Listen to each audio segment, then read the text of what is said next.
Selamat datang Mas Setiawan Putra Sujana. Bisa dihidupkan mikrofonnya, boleh? Mas Bahrul Ulum juga. Oh ya, assalamualaikum. Halo. Ya, waalaikumsalam. Ini Mas Nabil Makarim juga belum gabung di sini ya? Atau udah? Mas Nabil Makarim.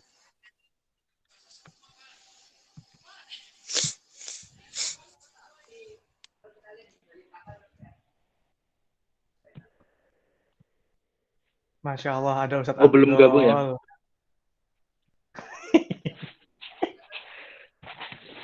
Masya Allah. Malu saya, Tat.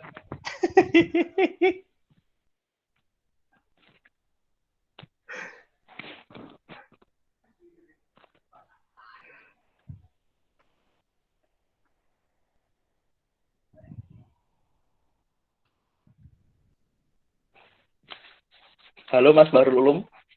Sudah bisa dihidupkan Halo, mikrofonnya Mas? Assalamualaikum. Waalaikumsalam. Waalaikumsalam. Ya, Mas Tes. Nabil Makarim sudah gabung belum ya? Kita dulu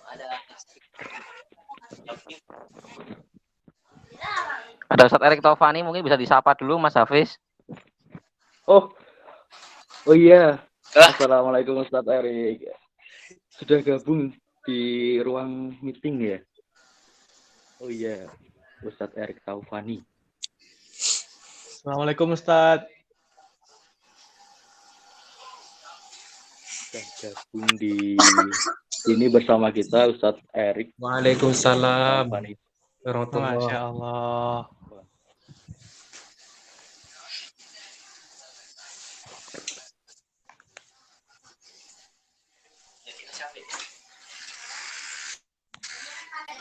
Sehat Setiawan Putra Sujana. Alhamdulillah sehat, Ustadz. Bisa dihidupkan video untuk Mas Bahrul Ulum sendiri tuh nggak usah malu-malu ya Mas ya?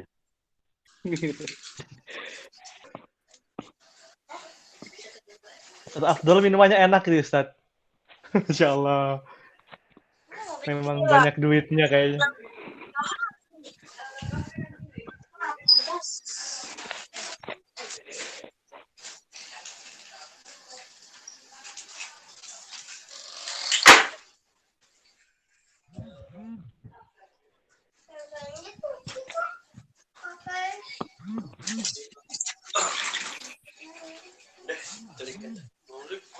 tulis pintu.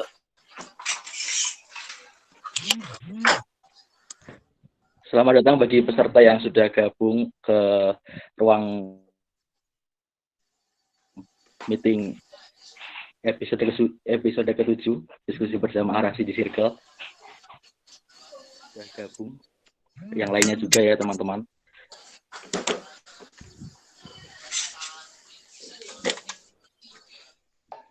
Iya Mas Bahrul Ulum sudah di gimana Mas Bahrul Ulum kabarnya, sehat? Alhamdulillah. Sehat-sehat. lagi demam dikit sih, lagi demam. Oh, lagi demam. Semoga lekas sembuh. Amin.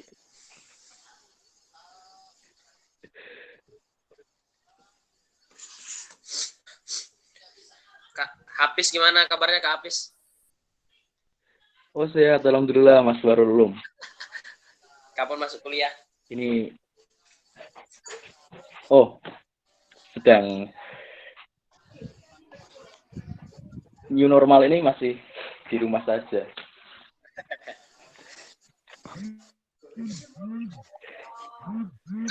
Kak Ya, Abdul. sudah memasuki Kak Abdul, ada Kak Abdul Kak? bersama kita. Ya, ada Bung Afdol Mufti.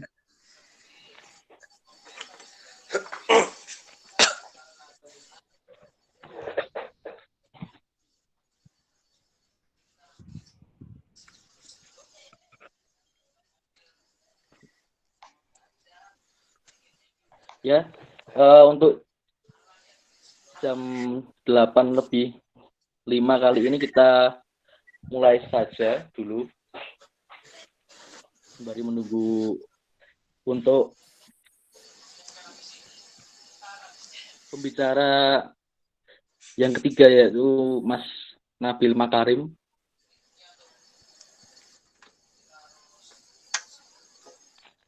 Oke, bismillahirrahmanirrahim. Assalamualaikum warahmatullahi wabarakatuh. Waalaikumsalam warahmatullahi wabarakatuh. Alhamdulillah, nahmaduhu wa nasta'inuhu wa nastaghfiruh wa na'udzu billahi min syururi anfusina wa min sayyiati a'malina. May yahdihillahu fala mudilla lahu wa ma yudlil fala hadiya lahu. Asyhadu an la ilaha illallah wa asyhadu anna Muhammadan abduhu wa rasuluh. Pertama-tama mari kita panjatkan puji syukur atas kehadirat Allah Subhanahu wa taala yang telah melimpahkan hidayah serta inayahnya kepada kita. Semoga kita bisa dapat menjalankan ibadah. Semoga kita dilancarkan di dalam kehidupan kita sehari-hari. Yang kedua, salawat serta salam tak lupa kita curahkan kepada Nabi Allah Muhammad Sallallahu Alaihi Wasallam, kepada para istri, sahabat, tabiin yang semoga kita umatnya mendapatkan syafaat yaumul qiyamah kelak. Amin. Ya, di diskusi berjamaah Classic di Circle kali ini kok bisa ya dengan tema bagaimana sih kondisi muslim di negara minoritas. Telah hadir pada hari ini pembicara dari Mas Setiawan Putra Sujana, yakni beliau adalah alumni AFS tahun 2017. Saat itu beliau di Italia. Kemudian telah hadir juga Mas Bahrul Ulum. Untuk itu, sebelumnya. Sebelumnya saya sebagai moderator Muhammad Abis Hanafi ingin menyampaikan sedikit untuk pemaparan diskusi kali ini dari list pertanyaan dan juga peraturan diskusi. Sebelumnya, yang pertama yakni peraturan diskusi. Untuk mikrofon diharap peserta untuk di mute terlebih dahulu, kecuali pembicara dan moderator. Untuk itu dipersilahkan. Kemudian yang kedua, untuk list pertanyaan nanti akan disampaikan setelah diskusi sedang, waktu pertanyaan dimulai. Setelah waktu pertanyaan setelah itu dibuka. Untuk yang ketiga, nanti mengisi formulir untuk evaluasi diskusi di akhir nanti. Seperti itu. Telah gabung bersama kita juga, alhamdulillah, Mas Nabil Makarim ya.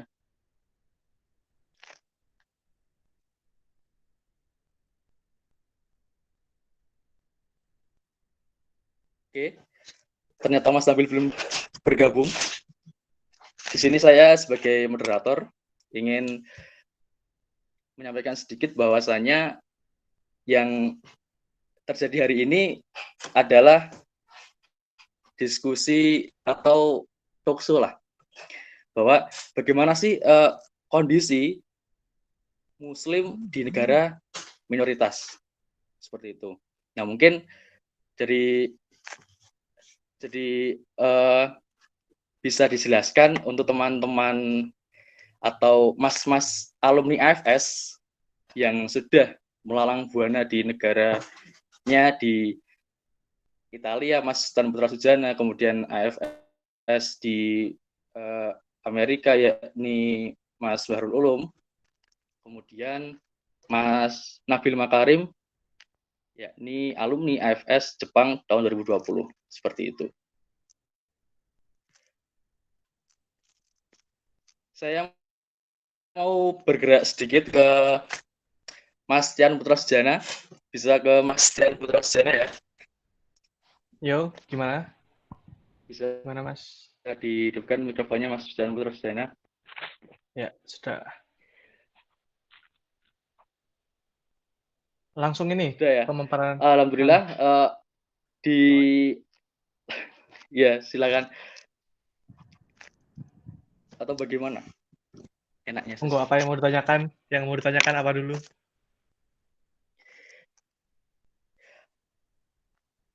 Ya, kita tahu bahwa Mas AFS sendiri itu kan sebetulnya kan pertukaran pelajar di negara selama 1 tahun. Ya, Mas sendiri sudah di negara AFS itu sudah di Italia, kemudian bagaimana sih kondisi umat muslim yang berada di sana, kemudian sebetulnya apa sih yang dilakukan selama masa AFS tersebut, seperti itu? Bisa dijelaskan atau bisa diceritakan seperti itu, Mas Presiden. Terima kasih. oke. Suara saya jelas kan ya, Mas Hafiz? Atau gimana suara saya? Oh, jelas, Mas. Jelas? Sangat Oh, jelas. jelas. Oke. Bismillahirrahmanirrahim. Assalamualaikum warahmatullahi Jelas. wabarakatuh. Selamat malam teman-teman semua, Pak Waalaikumsalam Ustadz, warahmatullahi wabarakatuh. teman-teman juga yang bergabung dari yang sudah ngikutin diskusi malam ini. Perkenalkan, nama saya Setiawan Putra Sujana. Saya alumni Mualimin tahun 2018. Seperti itu. Angkatannya Pak Ustadz Al-Mukarram Afdal Hakiki di sana. Nah, jadi untuk sedikit mengantar ya. Jadi AFS itu sebenarnya adalah American Field Studies kepanjangannya. Nah, itu kalau secara singkat mungkin pertukaran pelajar antara pelajar-pelajar sedunia mungkin bisa ini disebutnya.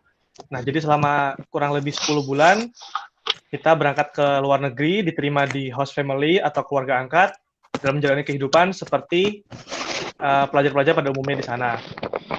Nah, tahun 2017 waktu itu saya mendaftar 2016 saya mendaftar bersama teman-teman Mualimin. Alhamdulillah waktu itu 2 orang yang keterima. Saya dan satu lagi Mas Akil. Cuman karena 1 dan 2 hal, akhirnya yang bisa berangkat adalah saya. Nah, jadi di sana saya di Italia ditempatkan di kota kecil di bagian selatan Italia. Namanya Casamassima. Itu kota di dekat Bari kalau ada yang tahu. Nah, jadi pertukaran pelajar ini sebenarnya bukan cuman bagaimana kita berbagi ilmu dengan teman-teman luar ya, tapi kayak apapun yang kita bawa, kita membawa nama sekolah, kita membawa nama negara, membawa nama agama, kita juga harus bisa merepresentasikannya di teman-teman luar yang mungkin belum banyak paham. Indonesia itu misalnya Indonesia di mana, ke sekolah naik gajah kah, Indonesia punya kulkas apa enggak, kayak gitu. Bahkan hal-hal seperti itu mereka belum tahu kayak gitu. Nah, dan juga yang kita bawa satunya adalah Islam ini. Nah, kebetulan di Italia sana Islam ini bukanlah sebuah komunitas yang sangat besar kayak gitu. Jadi kalau bisa disebut kita minoritas lah di sana. Banyak pengalaman-pengalaman sulit yang saya hadapi soalnya ya. Tapi saya waktu itu teringat dengan kata-kata Pak Anies kayak gitu. Jadi Pak Anies Baswedan itu salah satu alumni AFS juga dan beliau pernah bilang bahwa menjadi minoritas adalah salah satu pengalaman yang seharusnya semua dari kita merasakan kayak gitu. Karena emang banyak banget pelajaran yang saya dapat ketika saya menjadi minoritas di sana. Nah, kalau kurang lebih gambarannya, saya tinggal di keluarga Katolik yang tidak terlalu agamis sebenarnya, cuman mereka tetap kadang ke gereja. Ya kaget pada awalnya melihat perbedaan bahwa saya harus sholat 5 waktu, bangun kadang jam 3, kadang jam 6 subuh kayak gitu-gitu, menjalankan ibadah ya sendiri di rumah karena emang kondisinya kota saya kecil dan nggak ada orang muslim selain saya di sana. Kalau untuk gambaran, biasa untuk menggambarkan komunitas muslim itu kita ngeliat dari masjidnya ya. Jadi dari satu provinsi di sana, masjid cuma ada satu dan satu musola. Jadi masjid itu kalau dari rumah saya Oke. sekitar setengah jam jalan kaki, 1 jam naik bis, terus jalan kaki setengah jam. Jadi total kalau mau ke masjid perlu waktu 2 jam kayak gitu untuk sampai masjid.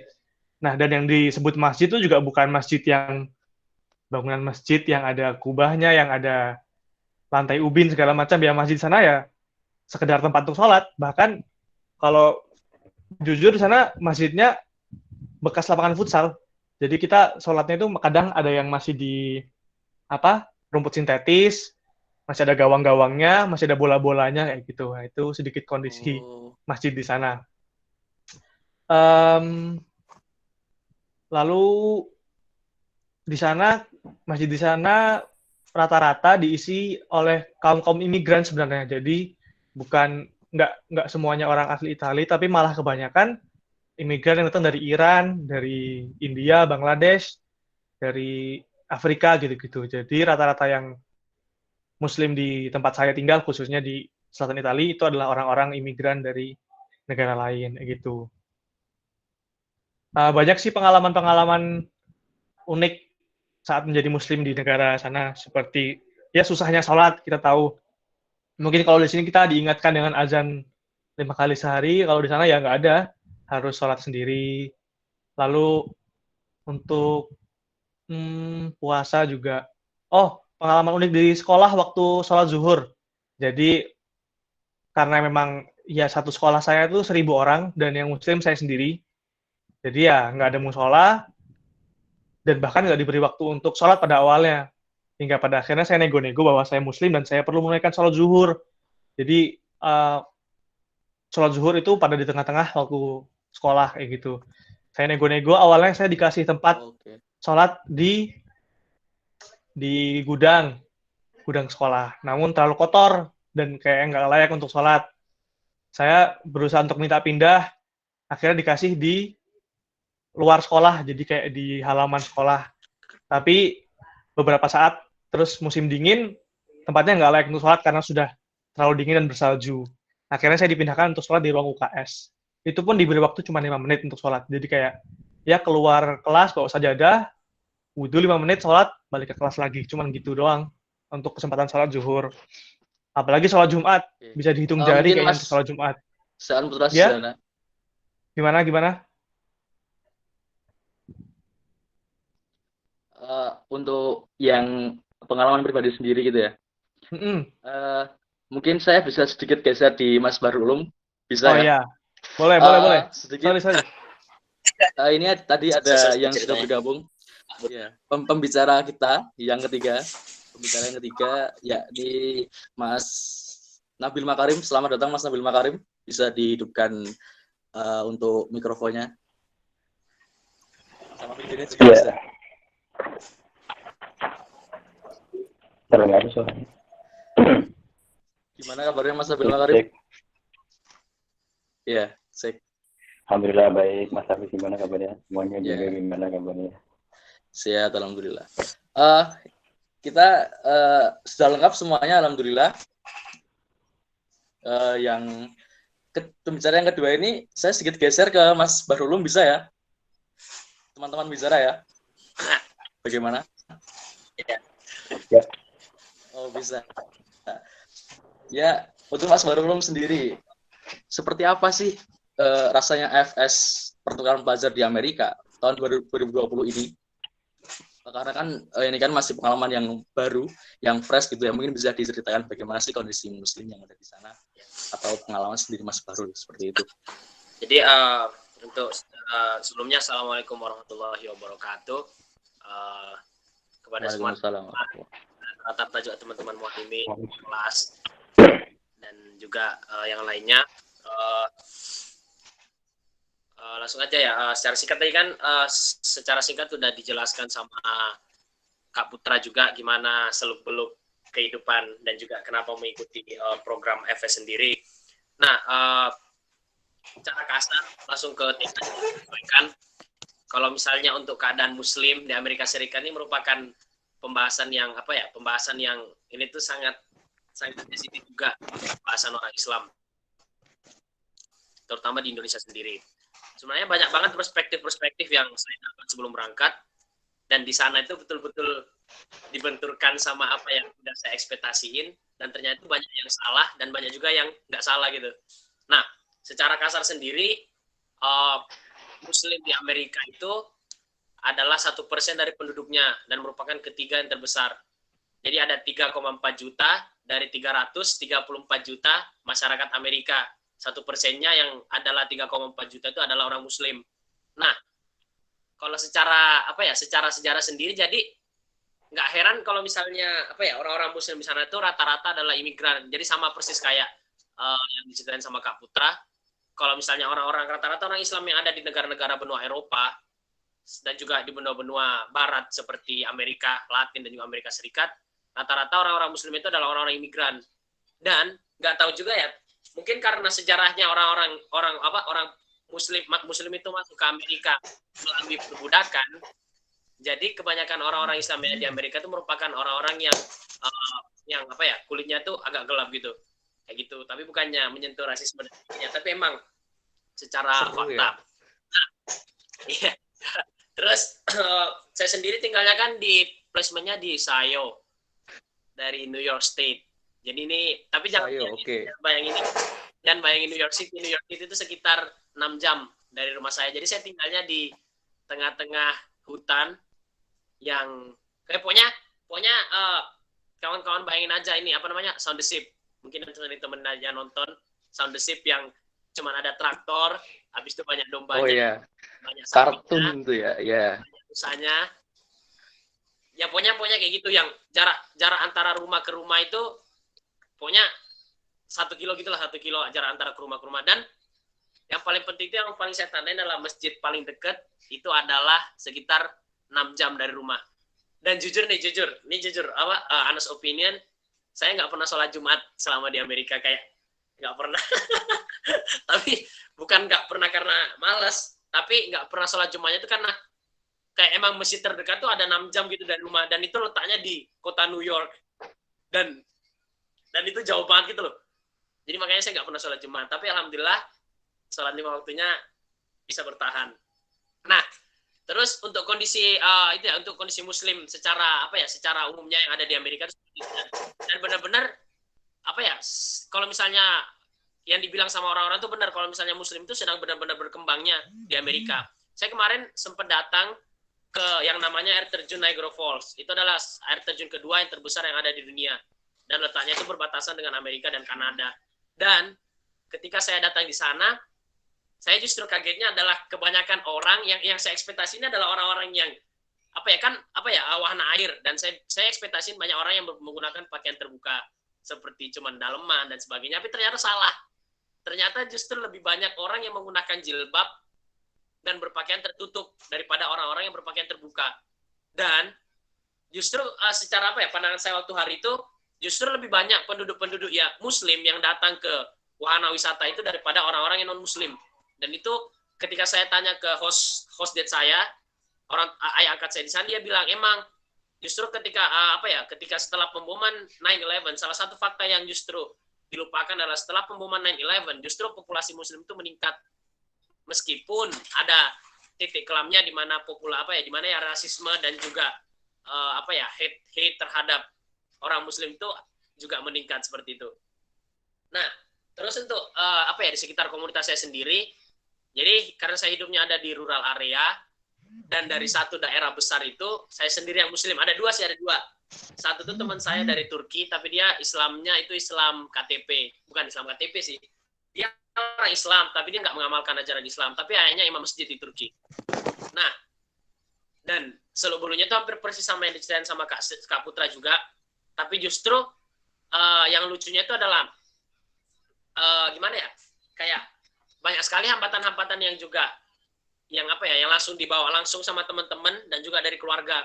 Nah, yang lucu ini yang paling saya ingat, waktu awal-awal kan saya sering sholat 5 waktu ketika belum masuk sekolah, dan saya sering sholat 5 waktu di rumah.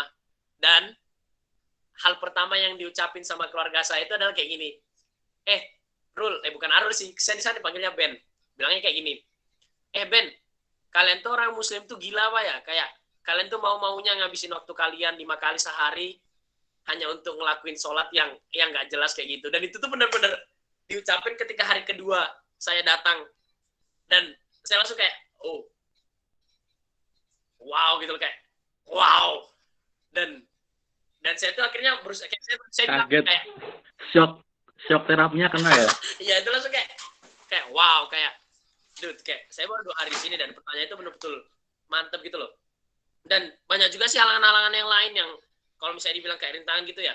Tapi benar-benar yang saya catat dan saya dapat ketika di sana itu betul-betul orang-orang bilang tuh kalau misalnya kamu mau mencintai sesuatu, you have to get away. Kamu harus menjauh, kamu harus terpisah dulu dari hal yang kamu cintai itu. Dan ketika saya betul-betul merasakan nyaman ya, kalau misalnya kita orang-orang Islam di Indonesia, benar-benar ketika sholat tuh udah kayak kita tuh membatasi hari-hari kita tuh dengan sholat dulu, kayak, oh nanti saya mau balik ke asrama sudah asar aja, nanti saya mau berangkat sekolah sudah subuh, nanti saya mau makan siangnya sudah duhur. Dan di sana tuh betul-betul kayak kalau kita nggak sadar dan benar-benar kita tuh nggak sholat ataupun nggak berislam karena itu adalah pilihan kita tuh bakal lost gitu loh. Kita tuh bakal benar-benar, jadi kayak untuk pertama kali saya benar-benar ngerasain, saya tuh bukannya sebelumnya nggak pernah ya, tapi saya benar-benar ngerasain gimana rasanya saya sholat karena pilihan saya sendiri gitu. Saya gampang aja misalnya nggak mau sholat gitu, terus nggak bakal ada orang tua yang marahin, nggak bakal ada ustadz yang marahin dan sebagainya.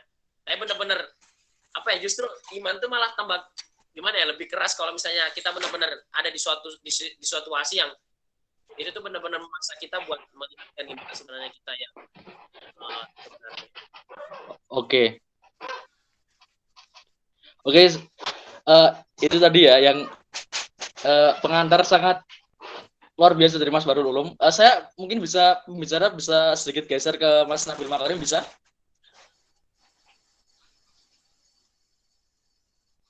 Ya, bisa. Mas Nabil Makarim? Oh ya. Ya. Silakan Mas Nabil Makarim, bisa disampaikan bagaimana sih kondisi umat Muslim daerah minoritas seperti yang terjadi pada Mas Nabil sendiri, bahwa AFS di Jepang itu kan tahun 2020 ya? Iya, 2020. Bisa jadi sebenarnya tadi udah banyak poin-poin penting yang disampaikan dari Kak Putra sama Kak Arul. Cuman di sini mungkin saya nambahin dari pengalaman pribadi saya aja. Jadi di Jepang itu mereka rata-rata penduduknya kan Shinto atau Buddha gitu kan. Dan tapi gini uniknya orang Jepang itu setiap ada perayaan agama lain pun mereka bakal ikut gitu. Jadi kalau ada Thanksgiving, kalau ada Natalan gitu, mereka ya ikut-ikut aja gitu. Kalau tahun baru ya pergi ke kuil gitu, kayak gitu. Nah, Muslim itu di sana jumlahnya kecil banget. Kalau cuma dihitung dari orang Jepang aslinya ya. Nah, ya yang bikin banyak itu dari imigran-imigran gitu, kayak dari Timur Tengah dan dari Asia kayak gitu-gitu. Bahkan di tempat saya kan kemarin ditempatin itu di Kyoto. Di Kyoto itu ada satu masjid itu malah mayoritas orangnya di situ tuh yang hidupin masjidnya itu jadi orang Indonesia malah. Dari orang Jepangnya sendiri itu paling cuma 1-2 orang gitu. Karena di Jepang sendiri itu ada kayak semacam mindset gitu loh, kalau gimana ya, intinya itu mereka bertuhan itu kayak tabu gitulah. Gimana? Bahkan ada cerita itu diceritain saya sama orang sananya itu ketika sama host sendiri. Iya, ada itu malah dari kalau orang Kristen itu pendakwahnya Rabi ya, pendakwahnya dari Kristen itu datang ke Jepang gitu kan, nyebarin Kristen gitu. Itu justru kena bunuh gitu karena mereka sudah nyaman gitu sama Shinto, sama Budanya. Nah, tapi kalau sekarang itu ketika saya datang ke sana kan saya ke Jepang itu ada pengalaman 2 kali. Pertama ketika MHI dan kedua ketika ini. Mereka kepada yang minoritas pun sangat menghormati gitu. Intinya urusanku gitu kalau udah agama gitu mereka. Tapi mereka juga nggak yang terus menjelek-jelekan, nggak apa gitu. Bahkan ketika saya di sana pun ada beberapa kali tuh sensei saya itu mengingatkan buat sholat, buat membangunkan gitu ketika pagi gitu, buat nyuruh sholat kayak gitu. Apa lagi ya? Ketika bicara Islam itu memang kalau sekarang masih sedikit ya. Cuman sedikitnya itu kalau kita buka peta Jepangnya itu di tiap-tiap Ceng itu provinsi lah gitu lah. Di tiap-tiap provinsi itu sekarang tuh udah ada kayak komunitasnya gitu loh. Jadi tiap provinsi itu udah ada minimal satu komunitas dan tempat buat kumpulnya gitu loh. Jadi sedikit-sedikit tuh udah mulai tumbuh gitu loh. Apalagi kan kemarin itu ketika harusnya tahun ini kan ada Olimpiade yang di Tokyo itu, bahkan dari pemerintah Jepangnya pun mulai banyak bangun itu tempat-tempat ibadah buat Muslim gitu kan, supaya ketika orang Islam mau datang ke sana tuh nggak susah gitu mau sholat. Begitu sih kalau dari saya. Dan saya pun ketika pertama kali di sana di sekolah itu pertama kali datang kan langsung bilang saya ke ke senseinya, sensei saya, jadi di sekolah itu saya tuh ada 2 Islam, saya sama teman saya dari Malaysia, 1 perempuan. Kami itu langsung minta tolong ke senseinya, sensei bisa kalau misalkan kita minta tempat gitu buat ibadah gitu gimana? Dan mereka langsung yang, oh iya ya gimana, butuhnya tempatnya kayak gimana gitu, yang bersihkah atau yang kalau sempit sedikit nggak apa-apa gitu nggak, ditanyain detail gitu loh. Akhirnya disediakanlah kelas satu gitu, jadi tiap istirahat tuh dikosongin kelasnya gitu loh buat kita sholat. Seperti itu. Oh iya. Mungkin teman-teman pembicara tadi kan sudah diberikan penjelasan sedikit ya terkait dengan kondisi Muslim di negara minoritas, bahwa pembicara semuanya ini Mas Putra, Mas Fahrul, Mas Nabil ini beribadah itu seperti apa, capeknya seperti apa, tantangannya, kemudian mungkin atau tidak itu, atau bagaimana tanggapan pembicara sekalian bahwa agenda tahunan di negara-negara masing-masing seperti bulan Ramadan ya, sholat Idul Fitri, bahkan khutbah Jumat saya dengar pembicara Bung Putra Sujana ini dulu pernah menjadi imam sholat Id dan juga yang khutbah Idul Fitri di Italia kalau nggak salah ya Bung Putra ya. Mungkin bisa dijelaskan bagaimana agenda tahunan bulan Ramadan dan juga sholat Idul Fitri di sana. Kemudian bagaimana sih keunikan Muslim di sana pada saat waktu itu seperti itu. Mungkin saya serahkan ke Bung Putra. Geser sedikit ke Bung Putra jadi, ya. Pengalaman pertama saya waktu datang itu, kalau nggak salah sekitar 5 hari setelah saya sampai itu ada diadakan sholat Idul Adha. Nah itu pertama kalinya saya ngerasain kegiatan Muslim di sana. Nah ketika saya cari informasi dan akhirnya dapat informasi bahwa Idul Adha itu ada diadakan di kayak gudang gede di sebuah pameran gitu. Jadi nyewa gedung di pameran terus kita sholat di sana. Nah itu benar-benar luar biasa karena saya salah sangka, saya kira di sana tuh nggak terlalu banyak Muslimnya, tapi ternyata di satu gedung itu mungkin ada kali ya 400-an orang lebih kayak gitu untuk sholat Idul Adha. Nah itu yang pertama kali pengalaman saya tentang kegiatan Muslim di sana. Lalu ya yang seperti dijelaskan itu ya tadi, Ramadan ya berjuang sendiri karena memang nggak ada yang bantu ya, sahur kita masak sendiri, bangun jam 3 kayak gitu-gitu.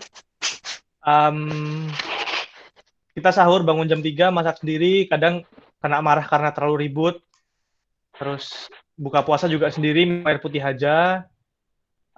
Apa lagi? Kena marah. Terus kena marah ya karena kan orang sana tuh kan memang pekerja ya. Jadi kayak ya berangkat kerja jam 8, pulang malam langsung istirahat dan nggak pengen diganggu gitu. Kan saya perlu, kalau subuh-subuh jam 3 tuh perlu masak, perlu siap-siap untuk makan. Kadang dinilai terlalu ribut kayak gitu. Untuk terawih saya nggak pernah terawih di sana karena terawihnya jam 11 malam, dan jam 11 malam tuh udah nggak ada transportasi umum lagi. Jadi terpaksa selama sebulan Ramadan saya nggak pernah sholat terawih. Lalu yang menarik adalah pengalaman sholat Idul Fitri saya. Jadi waktu itu Idul Fitrinya diadakan pas banget ketika saya ada camp bersama anak-anak AFS. Jadi anak-anak pertukaran pelajar seluruh dunia, kalau di provinsi saya ada sekitar 90 orang, dikumpulin, kita mengadakan camp kayak materi-materi segala macam, kayak TM gitulah modelnya. Tahun mati. Nah, lalu Idul Fitrinya pas banget di tengah-tengah camp itu. Nah, karena saya bingung sholatnya di mana, nggak mungkin keluar karena campnya kita di pinggir pantai, jauh dari peradaban kemana-mana. Saya kontaklah beberapa Ustadz Mu'alimin, salah satunya Ustadz Sanusi kalau nggak salah. Ustadz, bagaimana untuk sholat besok? Ustadznya menyarankan ya kalau kamu sanggup silahkan imam, kalau nggak ya nggak apa-apa, nggak sholat gitu. Tapi karena saya pengen gitu, penasaran, ya saya berusaha malam harinya saya cari-cari bikin teks khutbah dalam bahasa Italia. Karena waktu itu dalam satu camp itu ada 4 orang yang Muslim. Mantap. Laki-lakinya saya sendiri, 3 perempuan, satu Indonesia, satu Indonesia, satu Thailand.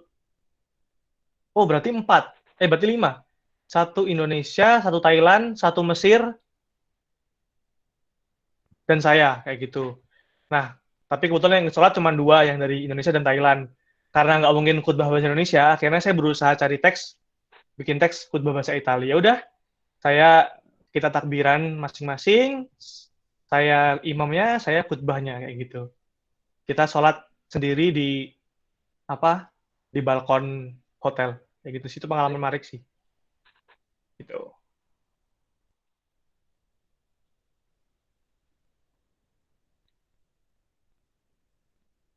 Gitu Mas Hafiz.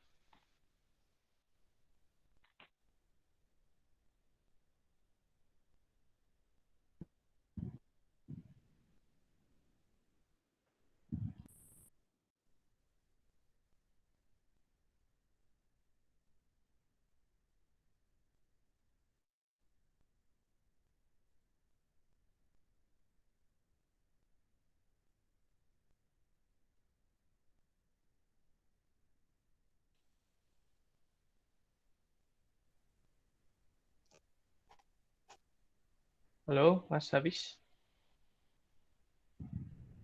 Bagaimana? Seperti itu sedikit pengalaman kalau dari saya. Ya, mohon maaf Mas, tadi iya.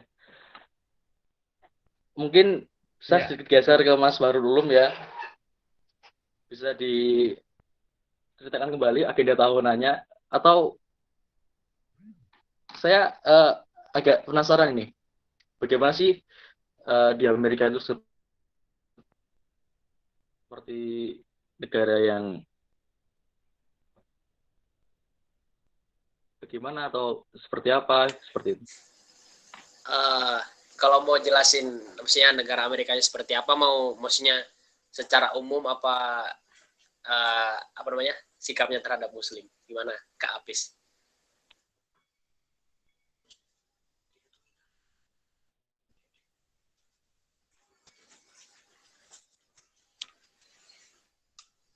Aduh, assalamualaikum Kak Hafiz.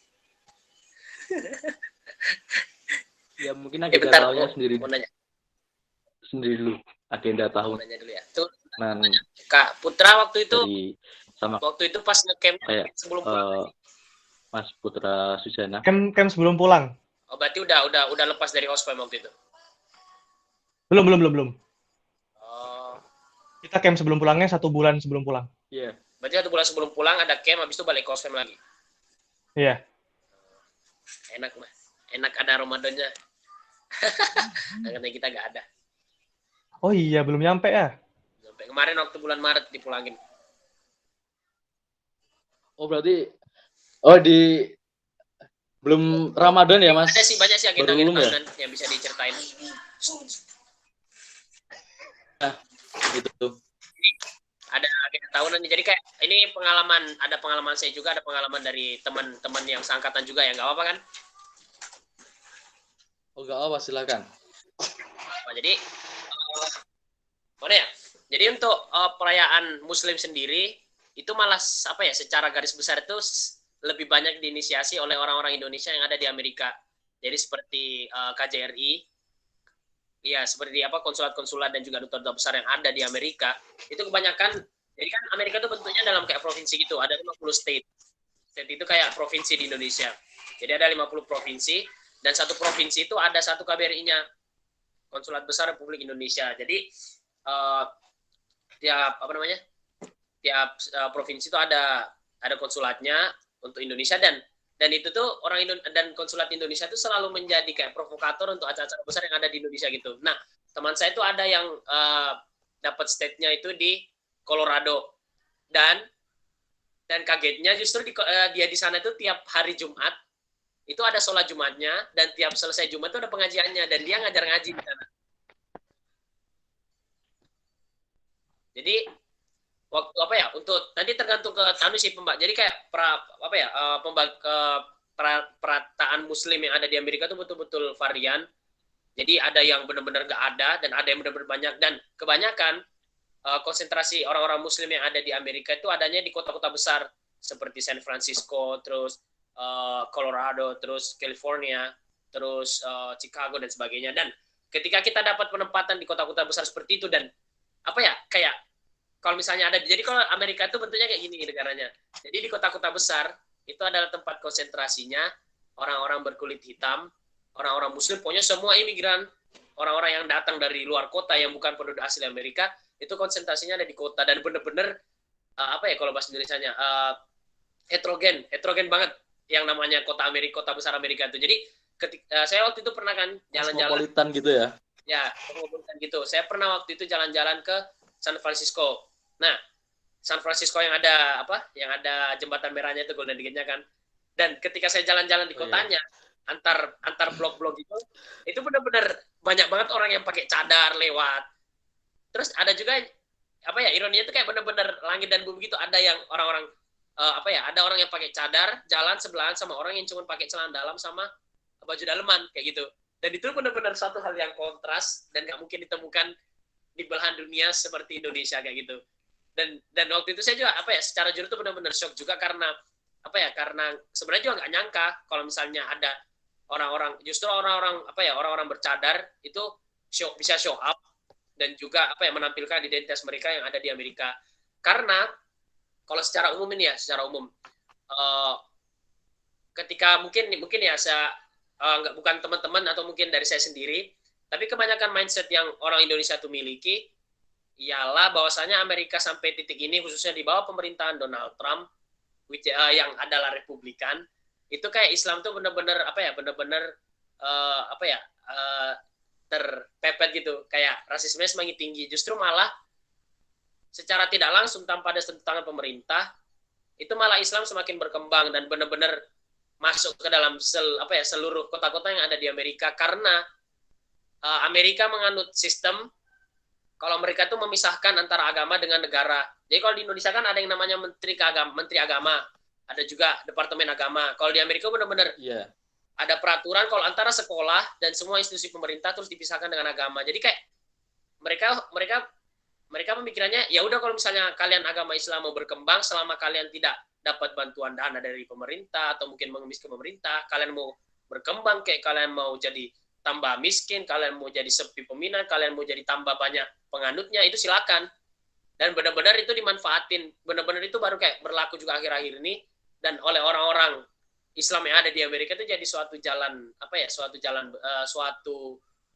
lampu hijau untuk melanjutkan pengembangan Islam yang ada. Dan bahkan ketika saya juga cerita-cerita sama orang-orang yang ada di sana juga, mereka bilang kayak justru banyak orang yang ngeramal kalau tahun 2050 itu justru agama Islam bakal menjadi agama dengan penganut 10% dari total penduduk Amerika, yang artinya sekitar 35 juta.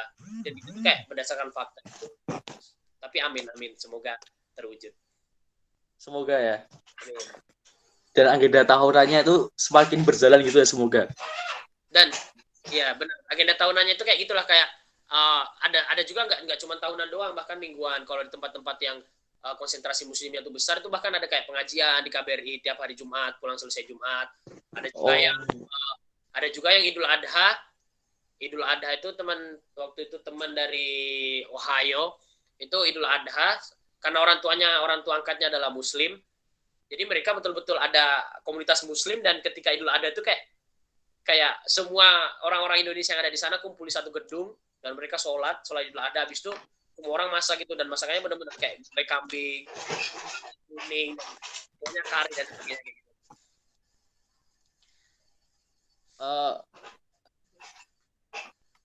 Oke, luar biasa sekali.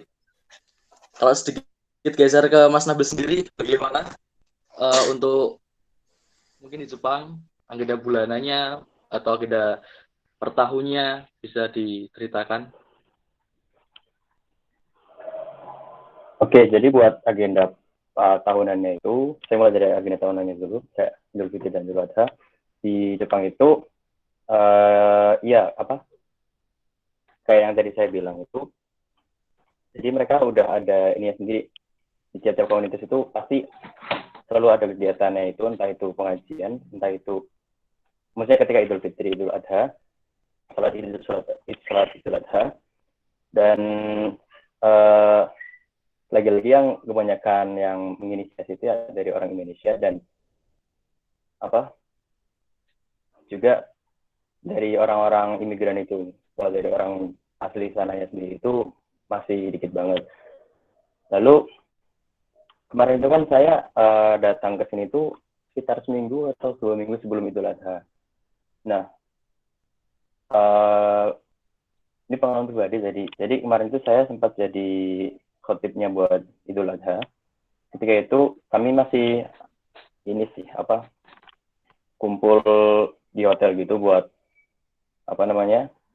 kayak pembekalan gitu sebelum program. Dan itu kan pesertanya itu nggak cuma dari Indonesia doang, jadi dari seluruh Asia, negara Asia, dan ada dari Malaysia juga.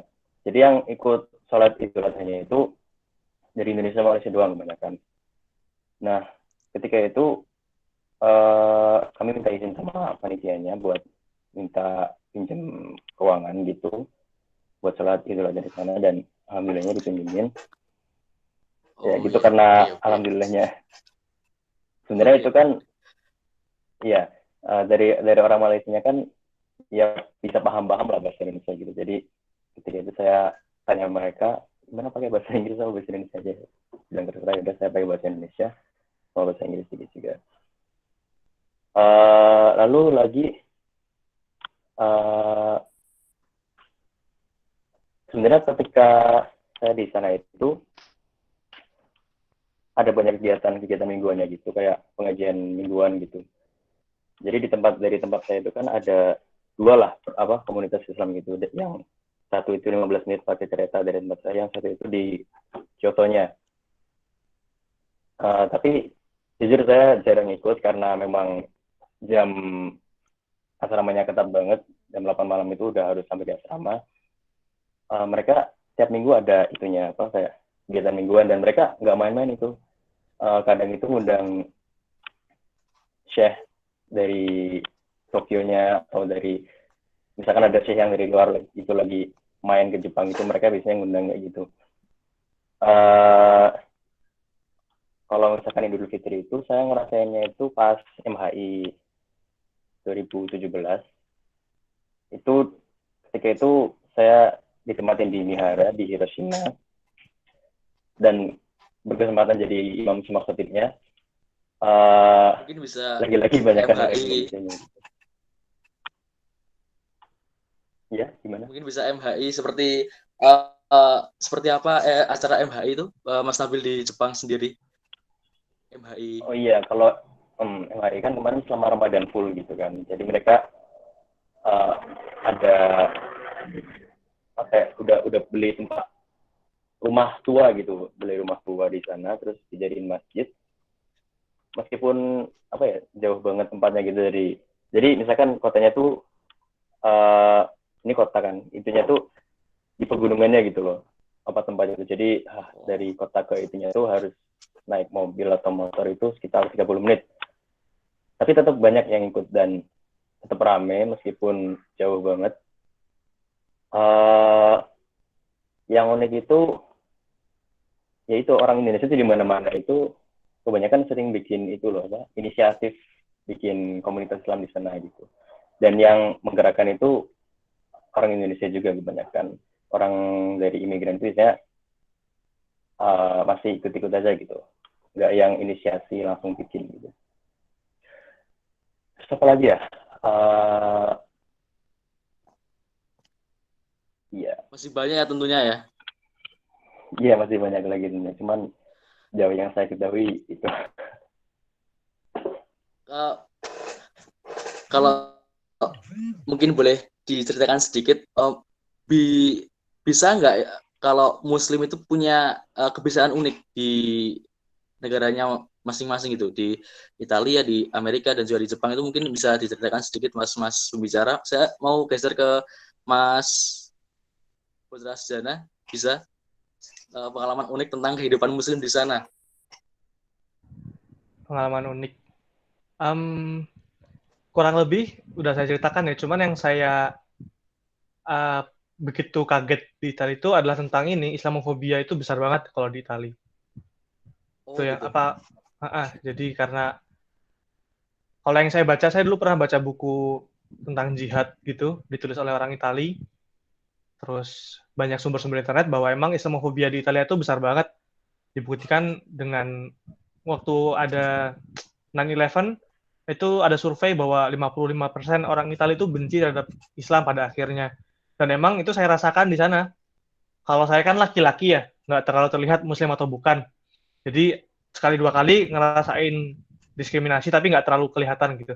Tapi lebih kasihan lagi teman-teman saya yang muslimah yang jilbab kayak gitu. Kadang kalau di jalan ya diteriakin orang macam-macam lah, pokoknya mengejek agama segala macam. Yang agak menyedihkan, saya itu pernah naik bis. Oke. Lalu tiba-tiba ada orang yang megang perut saya gitu kan. Kaget, tanyain kenapa.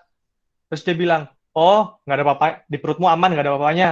Kamu boleh tinggal di sini, tapi jangan ngebom kita kayak gitu. Kan kayak out of nowhere tiba-tiba orang begitu ke saya kan aneh Shock. banget ya. Aneh banget ya. Aneh banget Mas itu Mas. Shock Aneh terapi banget. banget itu. Shock terapi banget. Nah, saya nggak kebayang sih teman-teman muslimah saya yang di tempat lain, ada di Napoli yang kalau jalan pakai jilbab sering diteriakin orang kayak gitu-gitu. Jadi emang di Italia itu lumayan besar sih ininya, Islamofobianya. Kayak gitu. Mungkin itu sih. Kebiasaan unik apa ya? Ya nggak banyak sih, cuman yang saya sedikit senang dengan orang-orang muslim di sana adalah walaupun ya kita nggak kenal ya, dan mereka dari negara-negara luar, ada yang dari Tunisia, Maroko, Afrika, Irak, Iran, tapi ya mereka welcome banget, apalagi ketika tahu saya masih anak SMA, kecil-kecil gitu kan. Waktu itu saya datang waktu mau buka puasa bareng gitu, izin ke orang tua buka puasa bareng, dan welcome banget, langsung dibantu-bantu, oh sini, dikasih makan segala macam. Buka puasanya luar biasa menyenangkan di sana. Gitu. Dan juga sholat Jumat. Jadi kalau yang nggak tahu ya di Indonesia, tapi kalau di Indonesia kan biasa kalau kita sholat Jumat kan dikasih nasi, kadang-kadang ada masjid yang kasih nasi kucing, ada yang ngasih teh gelas kayak gitu. Kalau di sana enggak, kita lebih nasi berkah itu. Nasi berkah. Nah, tapi kan ya makannya masing-masing di rumah gitu. Kalau di sana lebih kerasa lagi keluarganya, soalnya setiap habis sholat Jumat itu pasti mereka nyediain makan, ditaruh di nampan, yang satu nampan itu buat makan 4-5 orang gitu loh. Jadi kayak ya habis sholat Jumat kita makan 4-5 orang, nggak tahu sama siapa, ngobrol-ngobrol aja gitu. Itu sih yang lumayan keren dari pengalaman di Itali. Gitu. Oke, mungkin bisa sedikit geser ke peserta, mungkin bisa kalau pertanyaannya di list di format pertanyaan sudah diberikan formatnya, nama, asal, instansi, dan pertanyaan. Halo? Masih nyambung ya? Masih. Oh masih, agak nyambung, putus nyambung.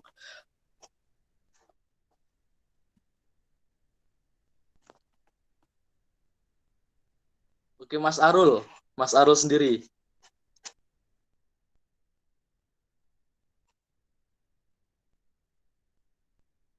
Mas Alul sendiri punya komunitas Muslim seperti itu nggak di Amerika? Komunitas Muslim Maksudnya di atau daerah masih saya. kontak-kontakan di daerah Muslim di Amerika? Enggak. Maksudnya gimana? Iya, komunitas Muslim sendiri itu masih banyak gitu nggak? Oh, kalau di daerah saya sendiri nggak ada komunitas Muslim, tapi ada di masjid yang saya ceritain itu yang 6 jam dari rumah. Yang ketika saya waktu itu baru mau ke sana, tapi udah ada corona. Tapi mau ceritain yang ceritain Kak Putra tadi juga lucu yang apa tiba-tiba ada dan perut. Oh itu, monggo ceritain aja nggak apa-apa. Apa ya? Jadi sebenarnya rasisme yang udah saya ceritakan, kan rasisme itu justru malah kita ya guys besar. Jadi kayak kalau kita mengukur statistik ini bagi teman-teman juga ya informasi. Jadi kayak orang-orang anak muda teman-teman saya yang ada di sana itu kalau misalnya diukur orang-orang sana itu 70% adalah Kristen yang Protestan. Jadi Kristen Katolik kan adanya di Eropa, di Italia. Nah, Kristen Protestan ini yang besar yang ada di Amerika. Dan 70% ini 70% yang terdaftar, yang dimana kebanyakan dari mereka itu udah nggak taat kayak gitu. Nah, mengagetkannya populasi kedua terbesar anak muda di sana itu yang agama terbesar adalah ateis sebanyak 28%. Dan setelah 28% itu baru ada 1% Muslim, 1% Buddha, 1% Yahudi dan sebagainya. Jadi 28% dari 334 juta. Dari Nggak apa. Kalau mau santai aja. Jadi 28% dari 334 juta penduduk Amerika itu anak mudanya adalah ateis. Dan ini lucu banget nih. Jadi saya waktu itu kan pernah duduk-duduk di sama teman-teman. Dan teman-teman tuh banyak yang orang-orang sana kan. Nah, kita itu cerita dan waktu itu saya membahas kan. Saya nanya, agama kamu apa? Dan dia bilang kayak gini, don't talk about religion with me. Dia bilang kayak, saya jangan membahas agama dengan saya. Saya nggak tahu apa itu agama. Dan saya bodoh amat dengan agama. Saya nggak peduli. Terus saya kan yang masih awam gitu kan, masih awal-awal sekolah langsung kaget gitu loh kayak, wow. Itu tuh adalah suatu tamparan yang keras gitu loh kayak. Dan banyak orang ketika saya bertanya itu jawabnya kayak gitu kayak, I don't have religion. Saya nggak punya agama dan apa itu agama? Saya nggak peduli. Jadi kayak bener-bener mereka tuh udah punya, bahkan adik saya ini kan saya orang tua angkat di sana adalah orang Kristen Protestan yang taat, benar-benar taat. Kalau sebelum doa itu pegangan tangan, baca doa, terus tiap hari Minggu itu ke gereja, habis itu ngerayain Natal, Thanksgiving dan sebagainya. Saudara saya yang laki-laki itu dia sendiri yang bilang kayak kan namanya Ethan kan. Terus saya bilang kamu nanti kalau besar kamu agamanya Protestan kan. Dia bilang saya nggak tahu. Saya nggak tahu nanti mau jadi apa, tapi kayaknya saya nggak menaruh minat terhadap agama. Jadi itu, nah tapi saya mengambilnya dari sudut pandang yang lain. Nah, ketika saya membandingkan dengan anak muda yang ada di Indonesia dan juga yang ada di Amerika, kalau misalnya kita mau berpikir secara out of the box, kita bakal menemukan suatu secuil fakta bahwasanya orang-orang anak muda itu Amerika itu justru mereka kebanyakan berpikir kayak gini, bilang, kenapa aku harus ngikutin agama orang tua saya yang Kristen Protestan, sedangkan saya sendiri tidak menaruh minat terhadap seperti itu, yang kayak berdoa. Dan mereka sendiri yang bilang, teman saya sendiri yang bilang kayak berdoa kepada Tuhan yang kita tuh bahkan nggak tahu Tuhan itu ada atau enggak. Yang kita itu pergi ke gereja, ngabisin waktu yang kita tuh nggak tahu kayak itu tuh dikabulkan apa enggak. Terus mereka juga bilang kayak kita tuh berharap kita nanti bakal surga. Kita sendiri tuh nggak tahu kalau surga itu ada atau enggak. Dan itu benar-benar adalah pernyataan yang menohok. Tapi hal bagusnya itu adalah mereka berpikir gitu loh. Mereka berpikir kayak ngapain aku harus melakukan hal seperti itu? Apakah itu worth it atau enggak? Nah, sedangkan bukannya membandingkan dengan orang-orang yang ada, bukannya membandingkan kayak gimana, tapi salah satu penyakitnya orang Islam yang ada di Indonesia itu adalah kita beragama Islam secara keturunan. Jadi kayak orang tua kita itu adalah Islam, ya udah kita Islam doang, Islam dari lahir sampai meninggal. Tapi kita nggak pernah benar-benar bertanya kayak sebenarnya kalau misalnya saya lahir di Amerika, apakah saya tetap bakal Islam? atau saya adalah Kristen kayak gitu. Jadi kayak apa ya, kayak kita itu salah satu hal yang bagus dari Amerika sih, kayak mereka tuh benar-benar mendidik anak mereka buat berpikir. Bukan berarti orang Indonesia tidak dididik untuk berpikir juga, akan tapi kayak apa ya, kayak orang anak Amerika tuh benar-benar dibebaskan pilihan mereka, dan mereka yakin ketika mereka tidak berpikir bahwasanya agama orang tua mereka salah, mereka bakal bilang ke depan orang tua mereka, bilang, ayah ibu saya nggak bakal masuk Kristen Protestan, dan ayah mereka bakal kayak, oh okay, like you can choose whatever you want, kayak kamu boleh milih apa hal-hal yang kamu mau, dan itu adalah hak kamu gitu. Oke. Mungkin sedikit bergeser di pembahasan pendidikan ya kan. AFS ini kan pertukaran pelajar gitu. Di kampusnya Mas Putra sudah sendiri, kemudian kampusnya Mas Bahrul, Mas Nabil Makarim, itu bisa dijelaskan sedikit untuk bagaimana belajarnya sendiri gitu. Dari Mas Putra Sujana dulu mungkin. Oke, sekolah kalian maksudnya ya? Oh iya, sekolah. Ya kan? Sekolah. Nah, jadi kalau di kampus terpadu gitu ya. Kalau di Indonesia kan kita sekolahnya kan 6-3-3 ya, 6 SD, 3 SMP, 3 SMA. Kalau di sana jadinya 5-3-5. 5 SD, 3 SMP, dan 5 SMA. Kayak gitu. Nah, terus kalau yang orang-orang stereotype kita orang Indonesia bahwa orang Eropa itu kayaknya sekolahnya santai, pakai baju bebas, terus belajarnya nggak berat-berat banget. Memang kalau dari luar katanya mereka santai, sekolah ya pakai baju bebas, main tertutup kayak gitu. Tapi sebenarnya pelajaran mereka tuh menurut aku jauh lebih berat daripada kita kayak gitu. Kalau mungkin kita belajar misalkan tentang lingkaran nih, kita dikasih rumus, selesai. Kalau di mereka enggak, ya dikasih rumus lingkaran, di breakdown lagi dari mana rumusnya segala macam. Jadi kayak sebenarnya orang sana lebih kompleks. Dan kalau teman-teman tahu PR, jadi sebenarnya PR itu asal mulanya datang dari Italia. Jadi orang Italia itu yang pertama kali bukan PR. Dan terbukti bahwa di Italia itu benar-benar PR tuh berat banget. Setiap pelajaran, setiap hari pasti ada PR. Jadi kalau misalkan sekolah jam 8 sampai jam 1. Pulang kita makan siang jam 2 sampai jam 7 malam, itu pasti ngerjain PR.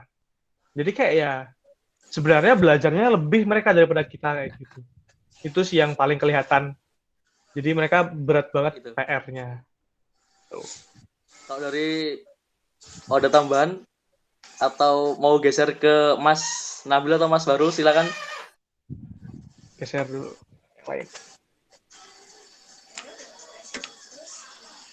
Nabil. Dari Mas Nabil maka. Dari Mas Nabil. Itu pendidikannya di Jepang sendiri pada waktu AFS, iya. Ya, jadi di Jepang itu pendidikannya 6-3-3 kelas SD 6 tahun ya, sama kayak kita lah. Kemarin itu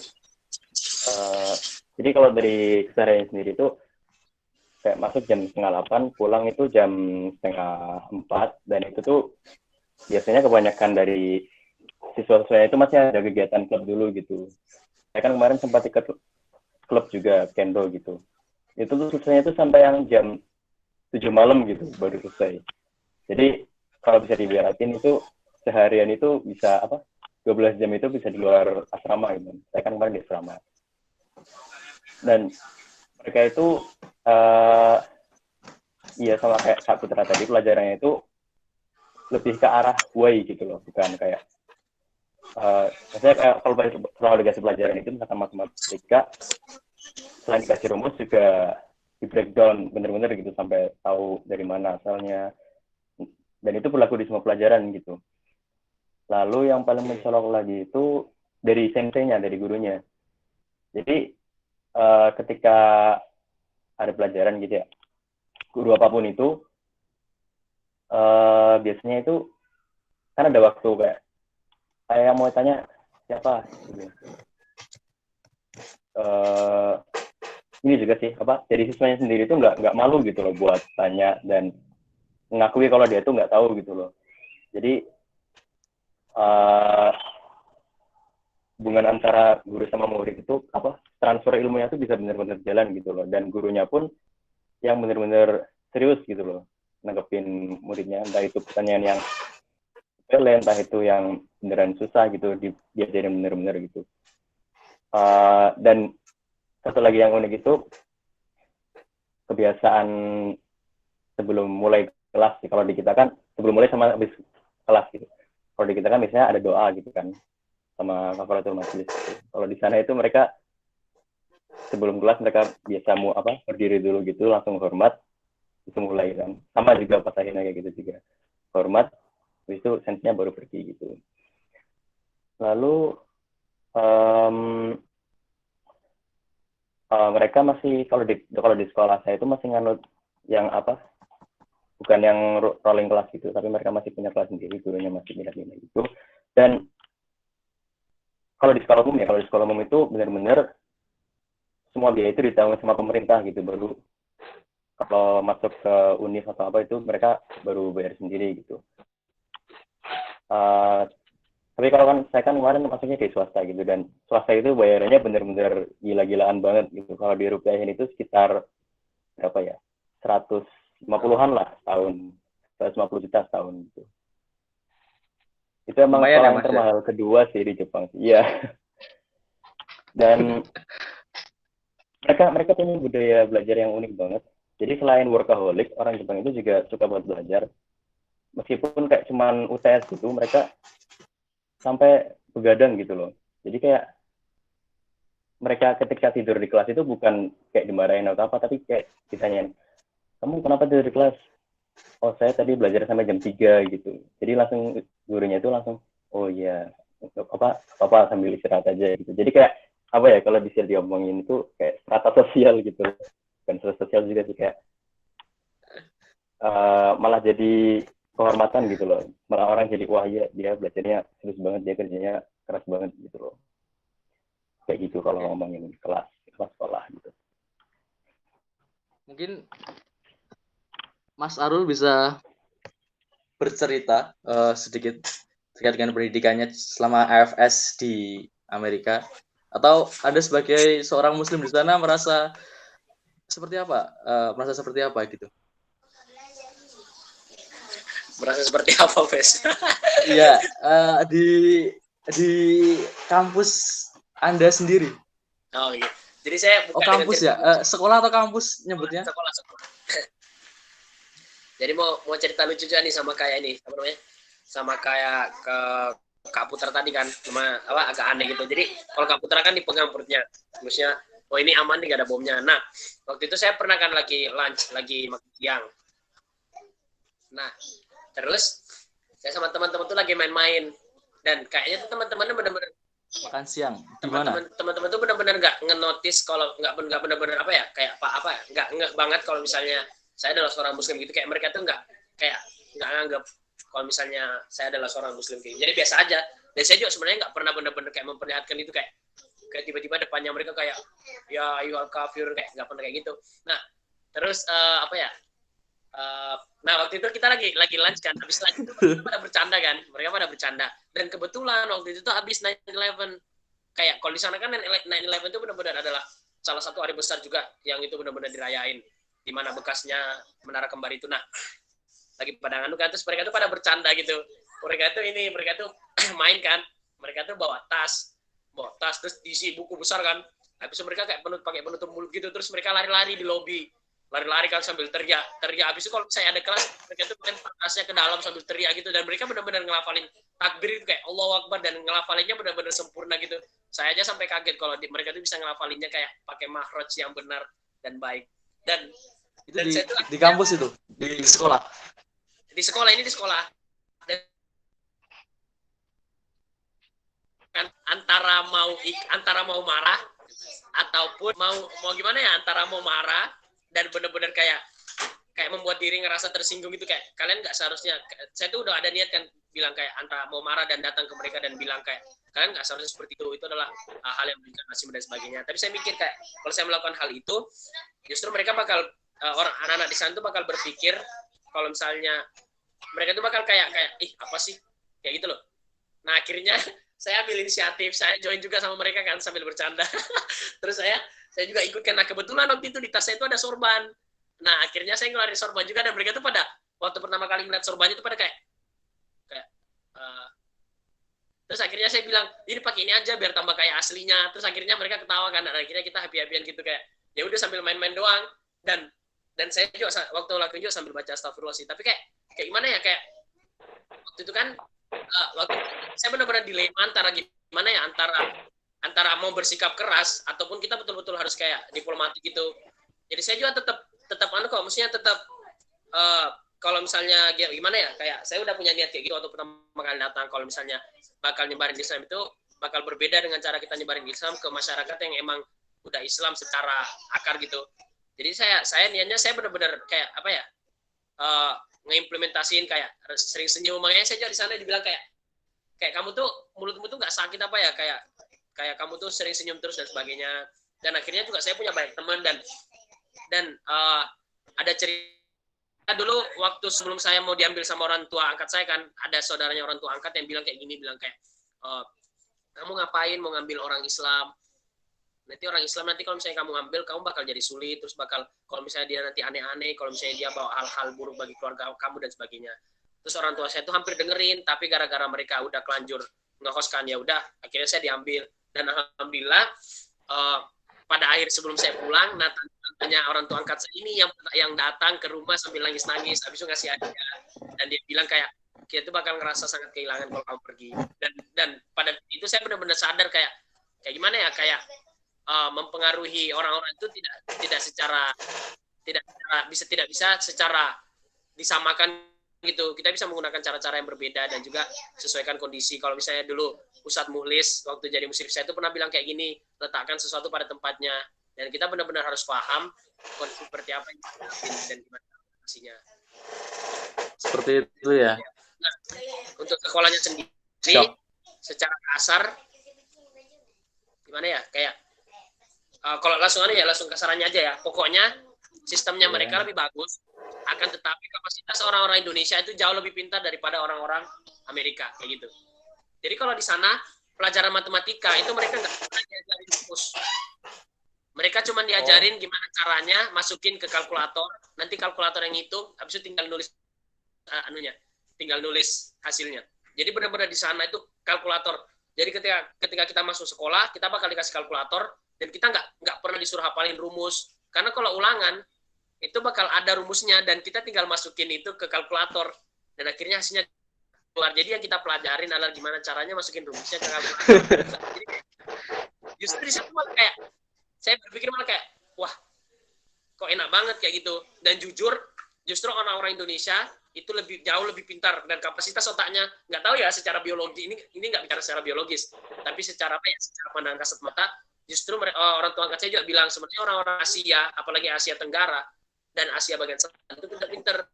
Buktinya rumah sakit yang ada di kota besar Amerika itu justru dokter-dokternya itu adalah dokter-dokter dari Indonesia sama India kayak gitu yang mereka itu nggak terlalu yang terlalu dimanfaatkan di negaranya akhirnya mereka milik Amerika di mana pendapatannya justru lebih banyak dan lebih lebih terawat kayak gitu. Jadi semangat orang Indonesia aja kita lebih pintar daripada orang-orang Barat. Luar biasa sekali pemaparannya dari pembicara semuanya. Boleh kita masuk ke kolom pertanyaannya, ada pertanyaan banyak banget. Boleh ya? Ini nama Aini, asal instansi daerah Kalimantan Timur. Mungkin ini pertanyaannya untuk dijawab 3 pembicara kita ya. Terima kasih sebesar-besarnya buat kesempatannya. Awalnya saya sangat senang waktu dapat kabar ada di tingkat kuliah di luar. Bukan kuliah pertukaran pelajar. Karena kebetulan dia termasuk santri yang saat di pondok kami. Oh, ini ceritanya Mbak Aini sendiri. Oke. Sekitar 2 tahun kemudian benar-benar terpukul bahwa adik tingkat yang kuliah di luar negeri itu dapat kabar dia pindah agama. Seperti itu. Pertanyaannya apa yang bisa kami lakukan? Ini dibacakan semuanya atau satu persatu dulu? pembicara sekalian. Dari Mas Putra sendiri, Masya mau Allah. Mungkin dijawab? Mas Nabil mungkin yang bisa Mas jawab. Nabil, Gimana Mas Nabil? Mas Bahrul Ulum juga silakan. Ini untuk tidak diberikan pertanyaan, mungkin 3 pembicara bisa menjawabnya seperti itu.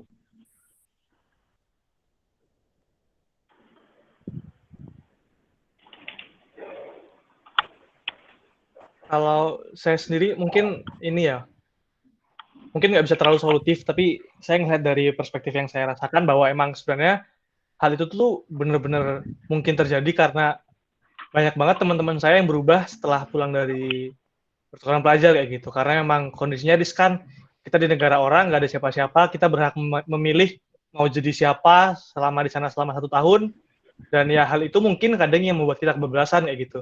Nggak adanya pengingat, nggak ada yang membantu, nggak ada yang nemenin, jadi kebablasan karena ngelihat apa ya, terbuai dengan kebebasan kali kayaknya. Namun untuk mengajaknya kembali ke Islam, kebetulan saya belum pernah mengalami, jadi mungkin belum terlalu kompeten untuk menjawab kali ya. Mungkin ya Mas Bahrul Ulum atau Mas Nabil kali bisa jawab. Mas Nabil. Saya aku dapat kabar ada 3 bulan. Wah, apa yang bisa kamu lakukan saat ini? Ya kalau dari saya sendiri itu, kebetulan saya ada juga teman yang kayak gini. Ketika di Indo dia taat gitu, ketika sampai sana sampai, jadi dia perempuan gitu, sampai lepas hijab.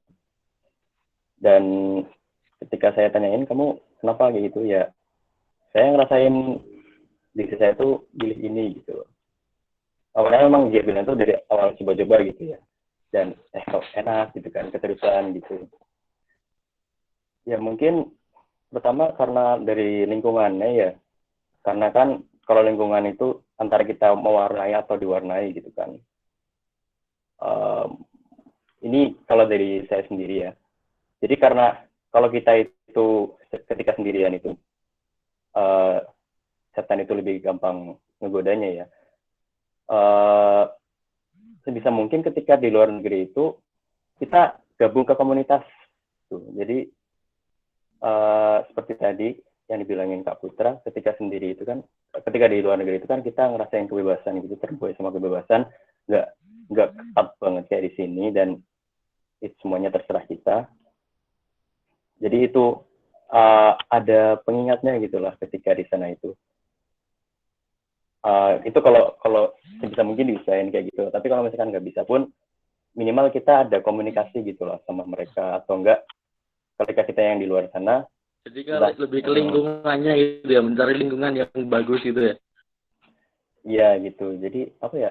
Kalau enggak fair gitu lah, apa nyari pasangan gitu buat saling ngertiin gitu kan. Jadi karena memang saya akui sendiri tuh gangguan, godaannya di sana tuh meningkat berkali-kali lipat gitu loh. Tapi kalau misalkan udah ketika dari dalam diri kita udah bisa apa ya, kayak mengontrolnya itu bakalan berkali-kali lipat lebih bagus daripada orang yang lingkungannya tuh udah memang mendukung gitu loh buat ibadah, buat berislam gitu. Itu mungkin dari saya juga. Tambahan dari Mas Bahrul Ulum sendiri ada? Ini masih pertanyaannya ini ya Kak, siapa itu Kak? Ini. Yeah. Gimana ya? Kayak apalagi ditekankan sama dia itu adalah yang sebelumnya taat. Jadi kayak benar-benar situasi yang sulit. Tapi kalau misalnya kan pertanyaannya nanti pertanyaannya adalah orang-orang seperti yang ada yang dia tinggalin di Indo harus ngelakuin seperti apa gitu. Kalau saya sendiri kayak gimana ya, kayak intinya jangan memutuskan silaturahmi, dan gimana ya, kayak marilah kita kayak naruh dia itu ada di posisi sedang mencari jati diri kayak gitu. Jadi kayak dia beliau bakal lost buat sementara waktu, dan kita ngasih gimana ya, kita tuh mencoba buat jangan memutuskan silaturahmi dan benar-benar kayak mencoba buat keep in contact sama apalagi ya, sama berdoa semoga dia dapat hidayah juga. Terus kayak berdoa, didoain. Benar-benar kayak tetap welcome sama dia, karena itu kayak dia kayak dia itu bukan anak-anak lagi yang pertama, dan dia itu juga pernah menjadi seorang yang taat yang kita tuh bisa mengkategorikannya berarti dia paham dan dewasa kayak gitu. Dan kayak gimana ya, kayak mau secara jujur ya, teman-teman saya juga yang dari Amerika itu bukan sampai saya keluar agama, tapi kayak kebanyakan dari mereka tuh benar-benar ketika pergi ke sana mereka itu menggunakan jilbab yang benar-benar lengkap, tapi banyak juga yang itu jadi kayak terbuka gitu, dan itu benar-benar pilihan mereka secara dewasa kayak gitu. Nah, kalau misalnya yang bisa kita lakukan itu tadi sih, kayak banyak-banyak berdoa semoga dia dikasih hidayah lagi, terus jangan sampai putus kontak sama pokoknya kayak anggap nggak usah kayak jangan sampai dia pindah dari agama Islam tuh membuat orang itu kayak ngehina dia, ngejudge, terus ngebully dan sebagainya. Jangan sampai kayak gitu. Kayak ya udah, kayak anggap aja tidak ada hal yang terjadi. Tidak ada hal yang terjadi kayak gitu. Tetap stay in contact, sama suatu saat dia bakal balik ke Indo dan dia bakal jadi Islam lagi kan, nggak ada yang tahu kayak gitu. Oke, ini ada pertanyaan 2 lagi. 3 lagi. Jadi Ustadz Abdul Mufti instansinya Omarian Dom. Untuk semuanya, ini yang menjawab ketiganya bicara ini. Bagaimana strategi kalian dalam mempertahankan akidah Islamnya? Bagaimana strategi kalian dalam mempertahankan akidah Islamnya saat berada, tentunya saat AFS ya. Jadi Mas Nabil sendiri monggo, atau Mas Dan Putra Sudana, atau Mas Arul? Mas Nabil. Jadi kemarin itu saya sering kontak dalam rangka mempertahankan ini ya. Jadi itu saya sempatkan minimal itu tiap hari itu haruslah ada nonton, entah itu kajian, entah itu ketika buka internet itu cari teks-teks yang bahas tentang Islam gitu loh. Jadi ada pengingat gitu loh tiap hari itu.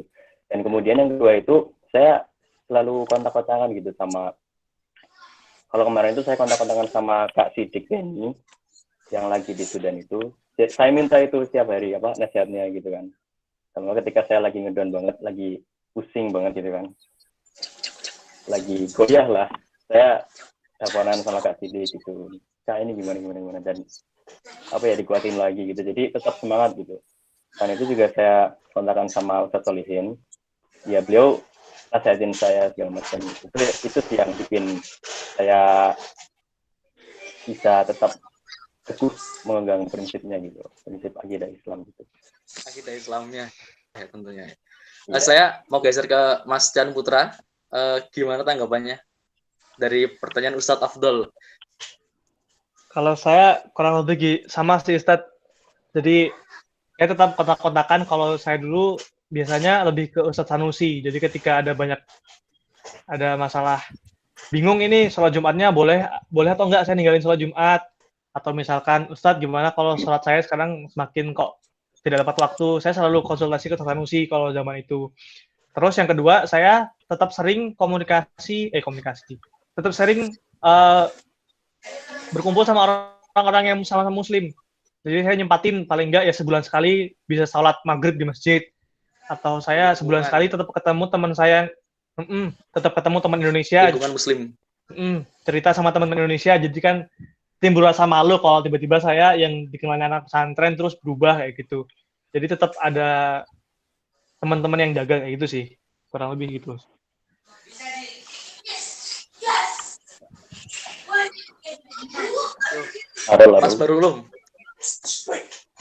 Mas Barul Ulum.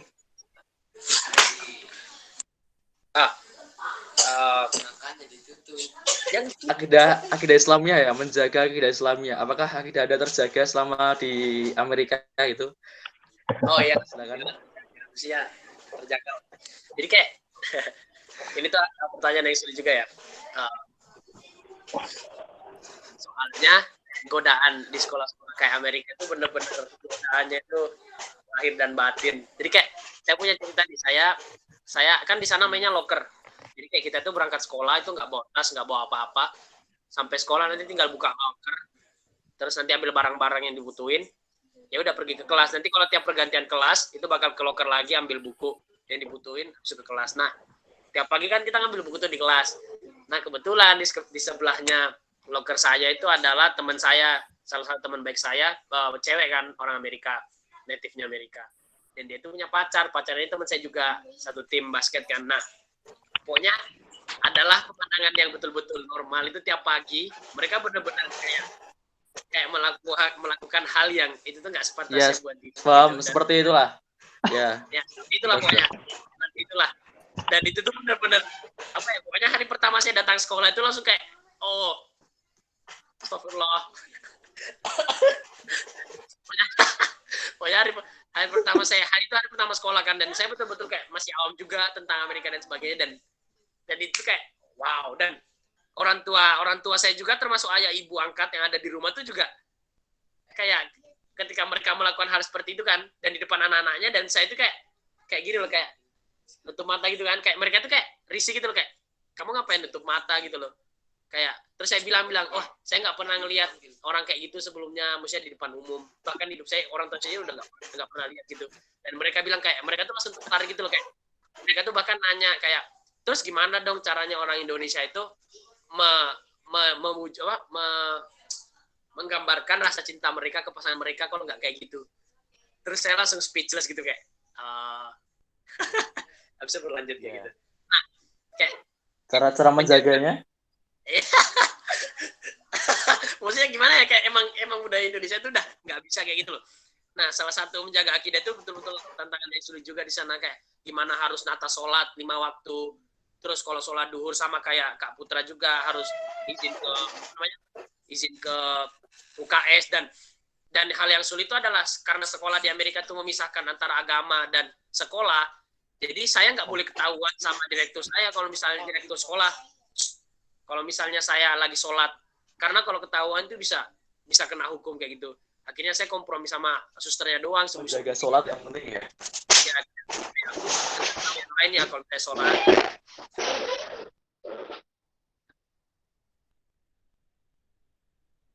Untuk Mas Putra sendiri, ya sudah ya? Sudah tadi Mas, sudah. Oh ya, ini ada pertanyaan lagi. Masih ada dua pertanyaan. Mungkin untuk semuanya ini dari Arik Rifki, daerahnya Wonosobo, asal instansi Wonosobo. Pertanyaannya, mengapa rata-rata orang asing menganggap isu agama adalah isu yang sensitif dan menganggap itu hal yang privasi? Mengapa?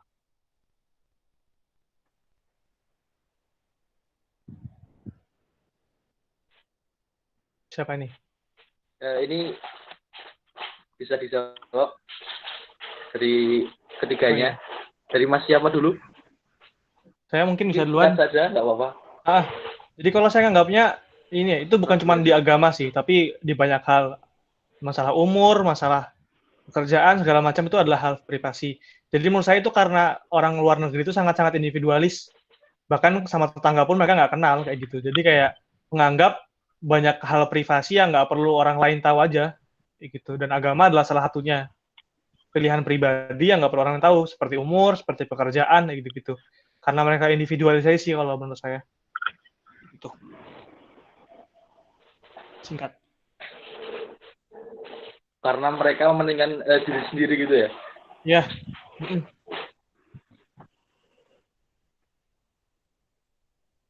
Itu aja kayaknya. Mas Abdul Karim dulu mungkin. Karena Mas Barul ini live ya? Live. Oh iya. Abdul Karim bisa menanggapi pertanyaan dari Mas Arik Rifki.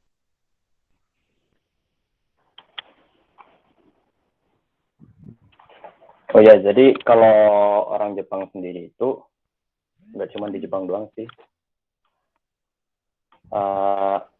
Ya, selain individualis, kalau di Jepang itu ya enggak. Intinya mereka kalau dalam urusan agama, mereka nggak punya gambaran jelas gitu loh. Jadi kebanyakan mereka itu menganggap agama itu ya cuma perayaan-perayaan doang gitu, nggak sampai yang apa itu Tuhan segala macam. Bahkan ketika di kelas itu ada pelajaran apa sosial gitu kan, bahasa agama Islam, mereka kayak bingung, orang Islam ketika mati pergi ke akhirat surga neraka gitu kan, mereka bingung gitu. Itu sih kalau jadi karena mereka sendiri pun nggak ambil sikap dalam beragama, apa maksudnya, bodo amat lah kalau soal agama. Dan kalau ada yang tanya itu kayak udah sih nggak usah bahas gitu kan, agama kan yang bikin perang gitu segala macam, mereka nggak mikir gitu. Selain individualis ya. Mungkin dari pertanyaan dari Mas Iksir Gozi ini yang terakhir ya, ini bisa dijawab singkat saja. Instansinya dari Sungai Martapura kepada 3 materi. Mungkin dari Mas Nabil sama Mas Setiawan Putra, Mas Bahrul udah ada. Dari ketiganya, kelebihan dan kekurangan kurikulum belajar di masing-masing negara, ya tentunya Italia, Amerika, dan Jepang tadi. Apa yang bisa kita implementasikan dari kurikulum itu dari masing-masing negara. Kemudian yang ketiga, sulit nggak sih ketika berinteraksi dengan bahasa asing, terutama pada waktu ya daily activity sama pendidikannya gitu ya.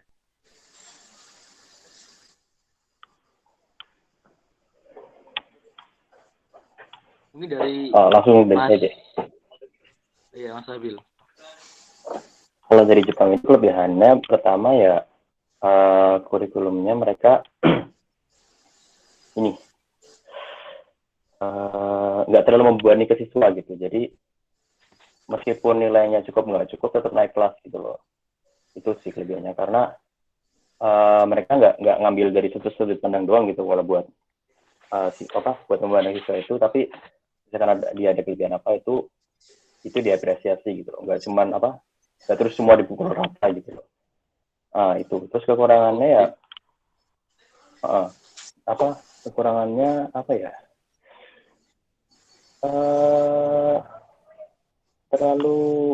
kebanyakan terlalu memaksakan diri mungkin, sampai karena kan di sana meskipun mereka tahu bakalan naik kelas tapi tetap ya gengsi lah mereka kalau nilainya jelek gitu kan. Begitu. Karena jadi sebenarnya bukan dari kurikulumnya tapi dari siswanya sendiri gitu. Sampai ya itu tadi saya sebutin, belajar sampai itu tuh nggak cuman yang pas ujian doang tapi kayak di setiap hari gitu belajarnya, meskipun terusnya ada ulangan harian pun gitu. Langsung lanjut semua apa gimana? Lanjut pertanyaan selanjutnya. Apa yang bisa kita implementasikan dari ini sih pemerataan guru gitu, pemerataan kualitas guru dan sekolah gitu. Karena di Jepang sendiri itu jadi pemerintah tuh udah ada standar nasional gitu buat sekolah gitu. Jadi di tiap sekolah itu mereka diajarin hal yang sama gitu loh. Jadi kalau memang sekolahnya itu khusus olahraga atau buat atlet gitu ya, atau hal-hal lainnya gitu, atau sama musik. Tapi secara umum mereka kualitas guru, kualitas sekolah, fasilitasnya itu sama gitu loh. Jadi nggak pernah ada di Jepang itu kayak guru minta kenaikan gaji gitu, guru kurang sejahtera gitu, sekolah atau siswanya itu belajar di tenda gitu, nggak pernah ada. Yang ketiga, ada kesulitan nggak sih ketika berinteraksi dengan bahasa asing? Ketika 3 bulan pertama masih baru kan ya. Jadi ya dengan segala caranya, dengan body language gitu. Seadanya. Iya, seadanya gitu. Ya kalau misalkan nunjuk makan ya bukan kayak gini, pakai bahasa isyarat. Nanti merekanya ngomong, tabiru misalkan kalau bahasa Jepang. Nah dari situ kita belajarnya gitu loh. Jadi 3 bulan pertama itu emang benar-benar harus survive, ngelewatin language barrier dinding bahasa gitu. Di 3 bulan lewat itu biasanya udah enak sih. Kebanyakan cerita-cerita teman juga gitu. Itu. Kalau dari Mas Putra sendiri gimana, singkat saja pertanyaan Mas Isir Goli ini? Karena 3 ya bercabang ini pertanyaannya. Oh iya. Kalau dari saya mungkin kelebihan dari pembelajaran di Italia itu lebih ke ini sih. Lebih ke sifat siswanya. Jadi menurut saya senakal apapun orang Italia, pelajar Italia, itu pasti tetap belajar dan tetap mengerjakan tugas, tetap ngikut sekolah. Senakal apapun kayak gitu. Saya nggak pernah mendengar ada satupun cerita ya, kalau di sekolah saya nggak pernah dengar ada anak bolos. Jadi kayak senakal apapun mereka tetap belajar itu kemauan dari mereka gitu. Terus kekurangannya mungkin ini sih, mereka jadi kurang lebih bisa mengeksplor diri di luar pelajaran karena mereka nggak ada ekskul, terus ya waktunya kesita buat ngerjain PR kayak gitu. Terus kalau yang bisa kita implementasikan mungkin ini sih, menurut aku mereka benar-benar memegang ini, berakit-rakit ke hulu, berenang-renang kemudian, berenang ke tepian. Jadi intinya mereka tuh beneran fokus di sekolah, fokus ngerjain PR jam 3 sampai jam 7 malam. Malamnya mereka bebas mau ngapain aja semua mereka, mau keluar sampai jam 11 kayak terserah. Tapi intinya mereka berusaha keras untuk mendapatkan kebahagiaan kayak gitu. Mereka mau bebas tapi tetap ada perjanjian yang mengikat, yaitu tugas-tugas kayak gitu. Tuh mungkin yang bisa diimplementasikan untuk kita ya. Terus kesulitan berinteraksi, Bahasanya. jelas kayaknya semua orang tetap, semua anak ini sih exchange mungkin ngerasain. Jadi kayak memang di Indonesia kita udah belajar 1 bulan, 2 bulan, 3 bulan, udah ikutin course ini ABCDE, tapi pada akhirnya nggak kepake di sana karena emang beda aja gitu yang dipelajari dengan praktek langsung di lapangan kayak gitu. Tapi secara naluriah itu pasti bisa ngatur sendiri kok. Jadi kayak ketika mau makan ya tinggal pegang perut, ngantuk ya tinggal gestur ngantuk kayak gitu. Jadi secara naluriah pasti akan teratasi dengan tentunya ada niatan ya. Jadi saya dulu setiap sekolah ya tetap, kalau nggak gurunya Pak nggak ngerjain saya nggak paham, ya saya tetap tulis kata-kata yang saya dengar aja, ntar di rumah saya catat, saya cari artinya kayak gitu. Jadi emang ada niatan untuk mencari tahu gitu sih. Oke, kalau dari Mas Farul sendiri, ini yang terakhir ini, singkat saja Mas. Ya. Tadi pertanyaannya apa? Kekurangan apa kelebihan nggak sih? Iya. Ya kedua-duanya. Kemudian dari di US ya. Ya kalau kelebihannya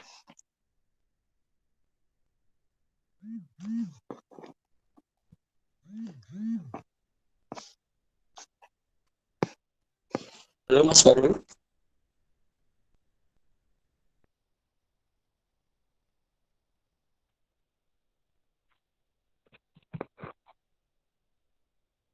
Cek Mas Farul.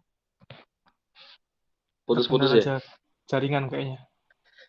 Oh, jaringan. Gangguin adanya mungkin. Ya. Live group. Maaf. Live meeting. Oh, enggak.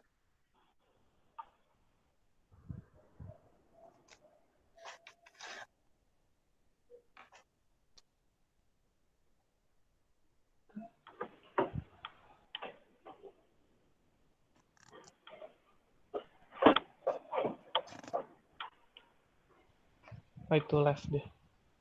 Ya mungkin karena terkendala jaringan,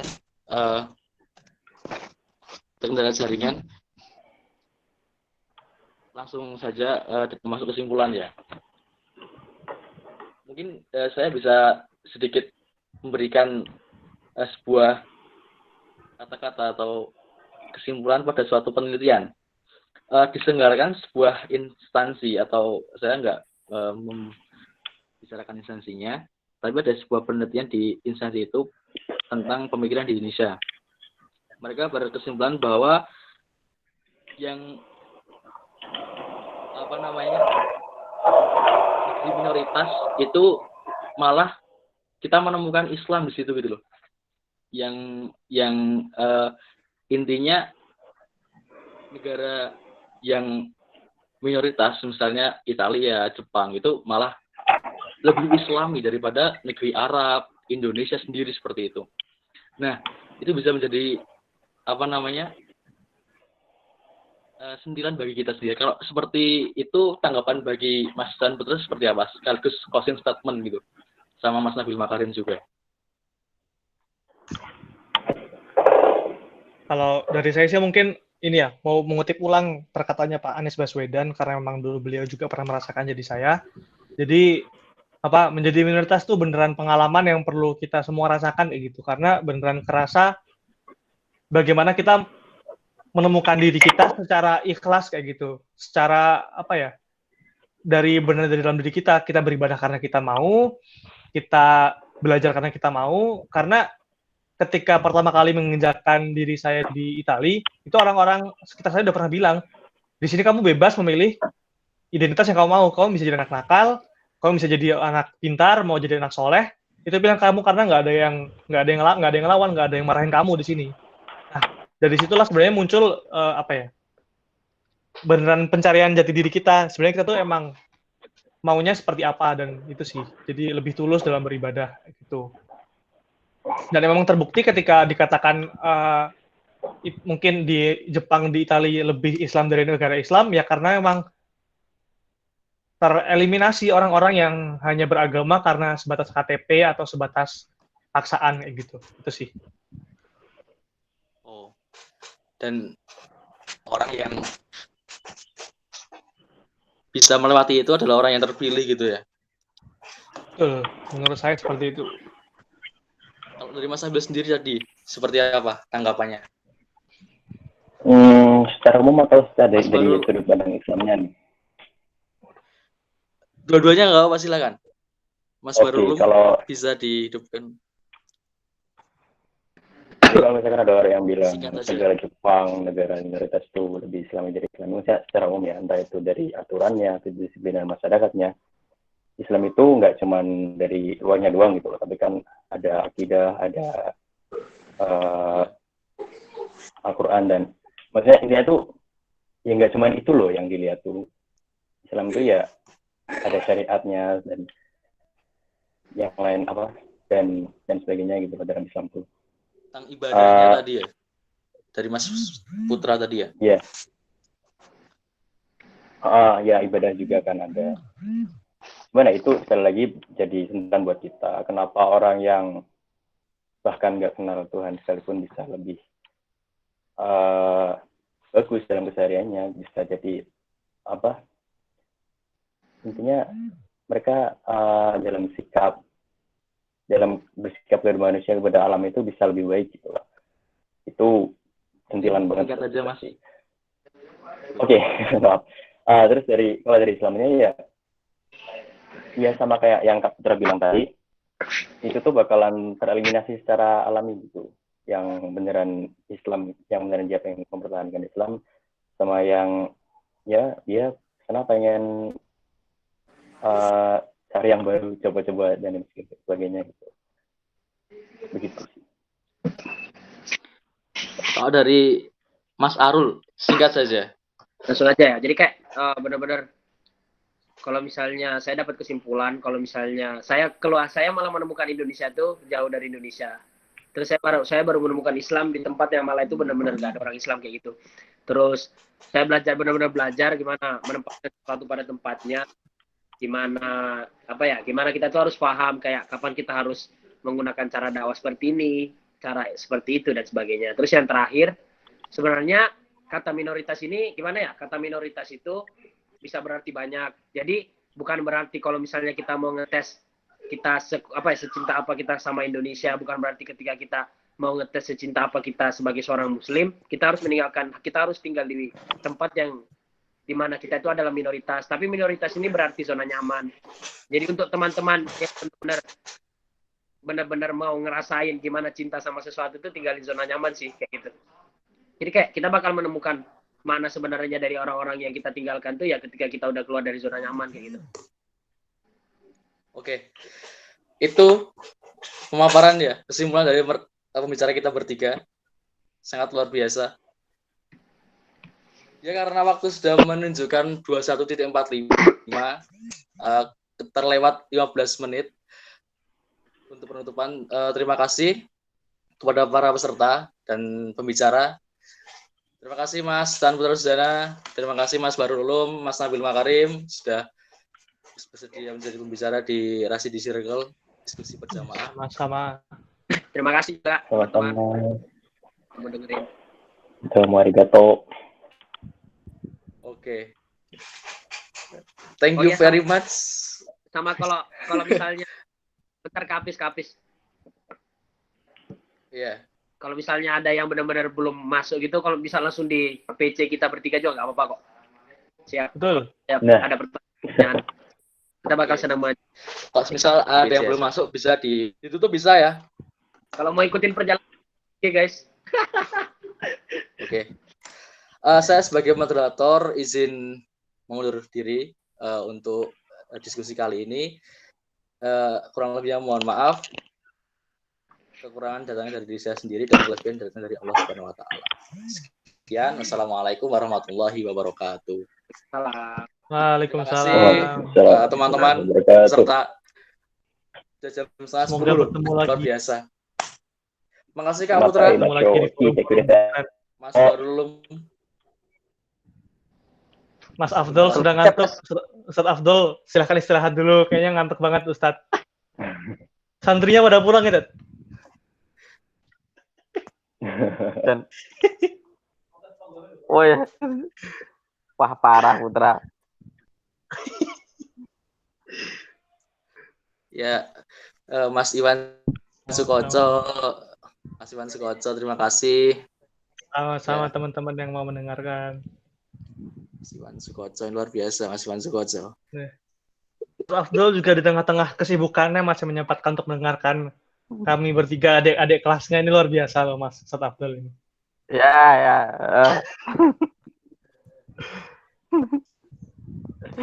Aduh.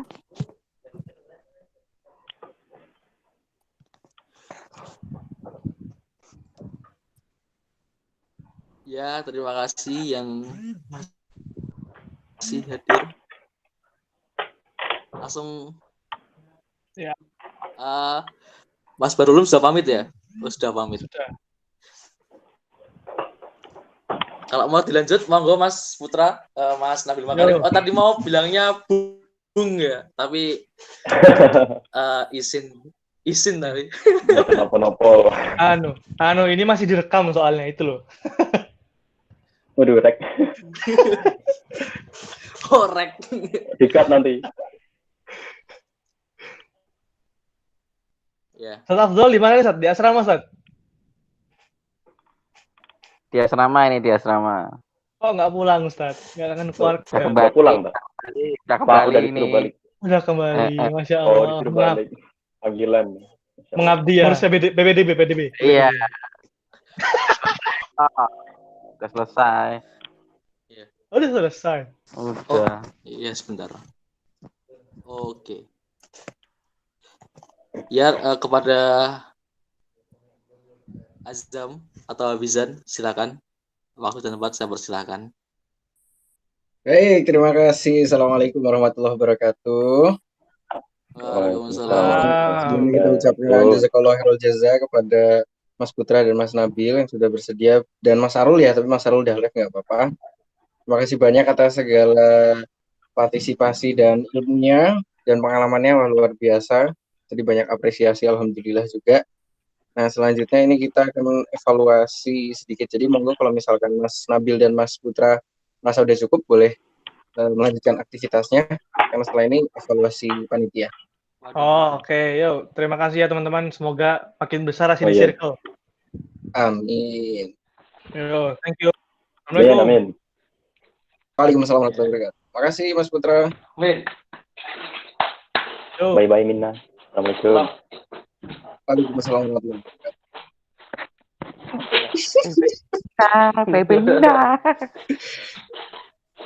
Baik. Sekarang kendalanya begini, Rio laptopnya lemot. Punya saya juga laptopnya lemot. Ini rekaman belum dimatikan, ini butuh laptop ini. Pas kamu pakai laptop nggak? Pakai HP ya, Zan? PS. HP dong. Rio, Zan. keluar mau Rio. Aku pakai akunnya Wizan. Oh. Azam. Kak Sali ke WA, Kak Sali ke WA. Del. Ya ketinggalan. Del malah. Dan Yo. si Fadel aja yang suruh. Del pegang laptop nggak? Itu dikeluarin inputnya kayak kemarin, Del. Kayak minggu lalu, kayak sebelumnya. Oh, kalau punya Fadil masih hafal passwordnya toh? masih hafal passwordnya kan, Del? Begovic apa, Jan? Saya Nasi gitu katanya. Enggak, ini lagi kajiannya pas itu. Musafik mati ya. buah Musafik Dulu. bukan ini passwordnya Vision.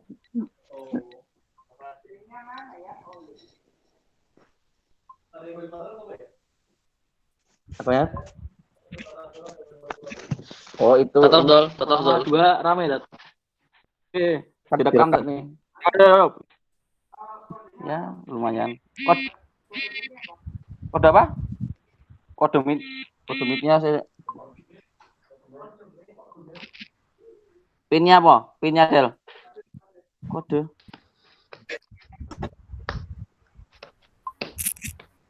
Oh, meet google.com/ itu, Bang.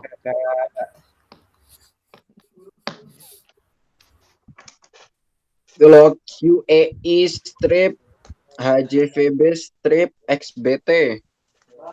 Tuh, Del.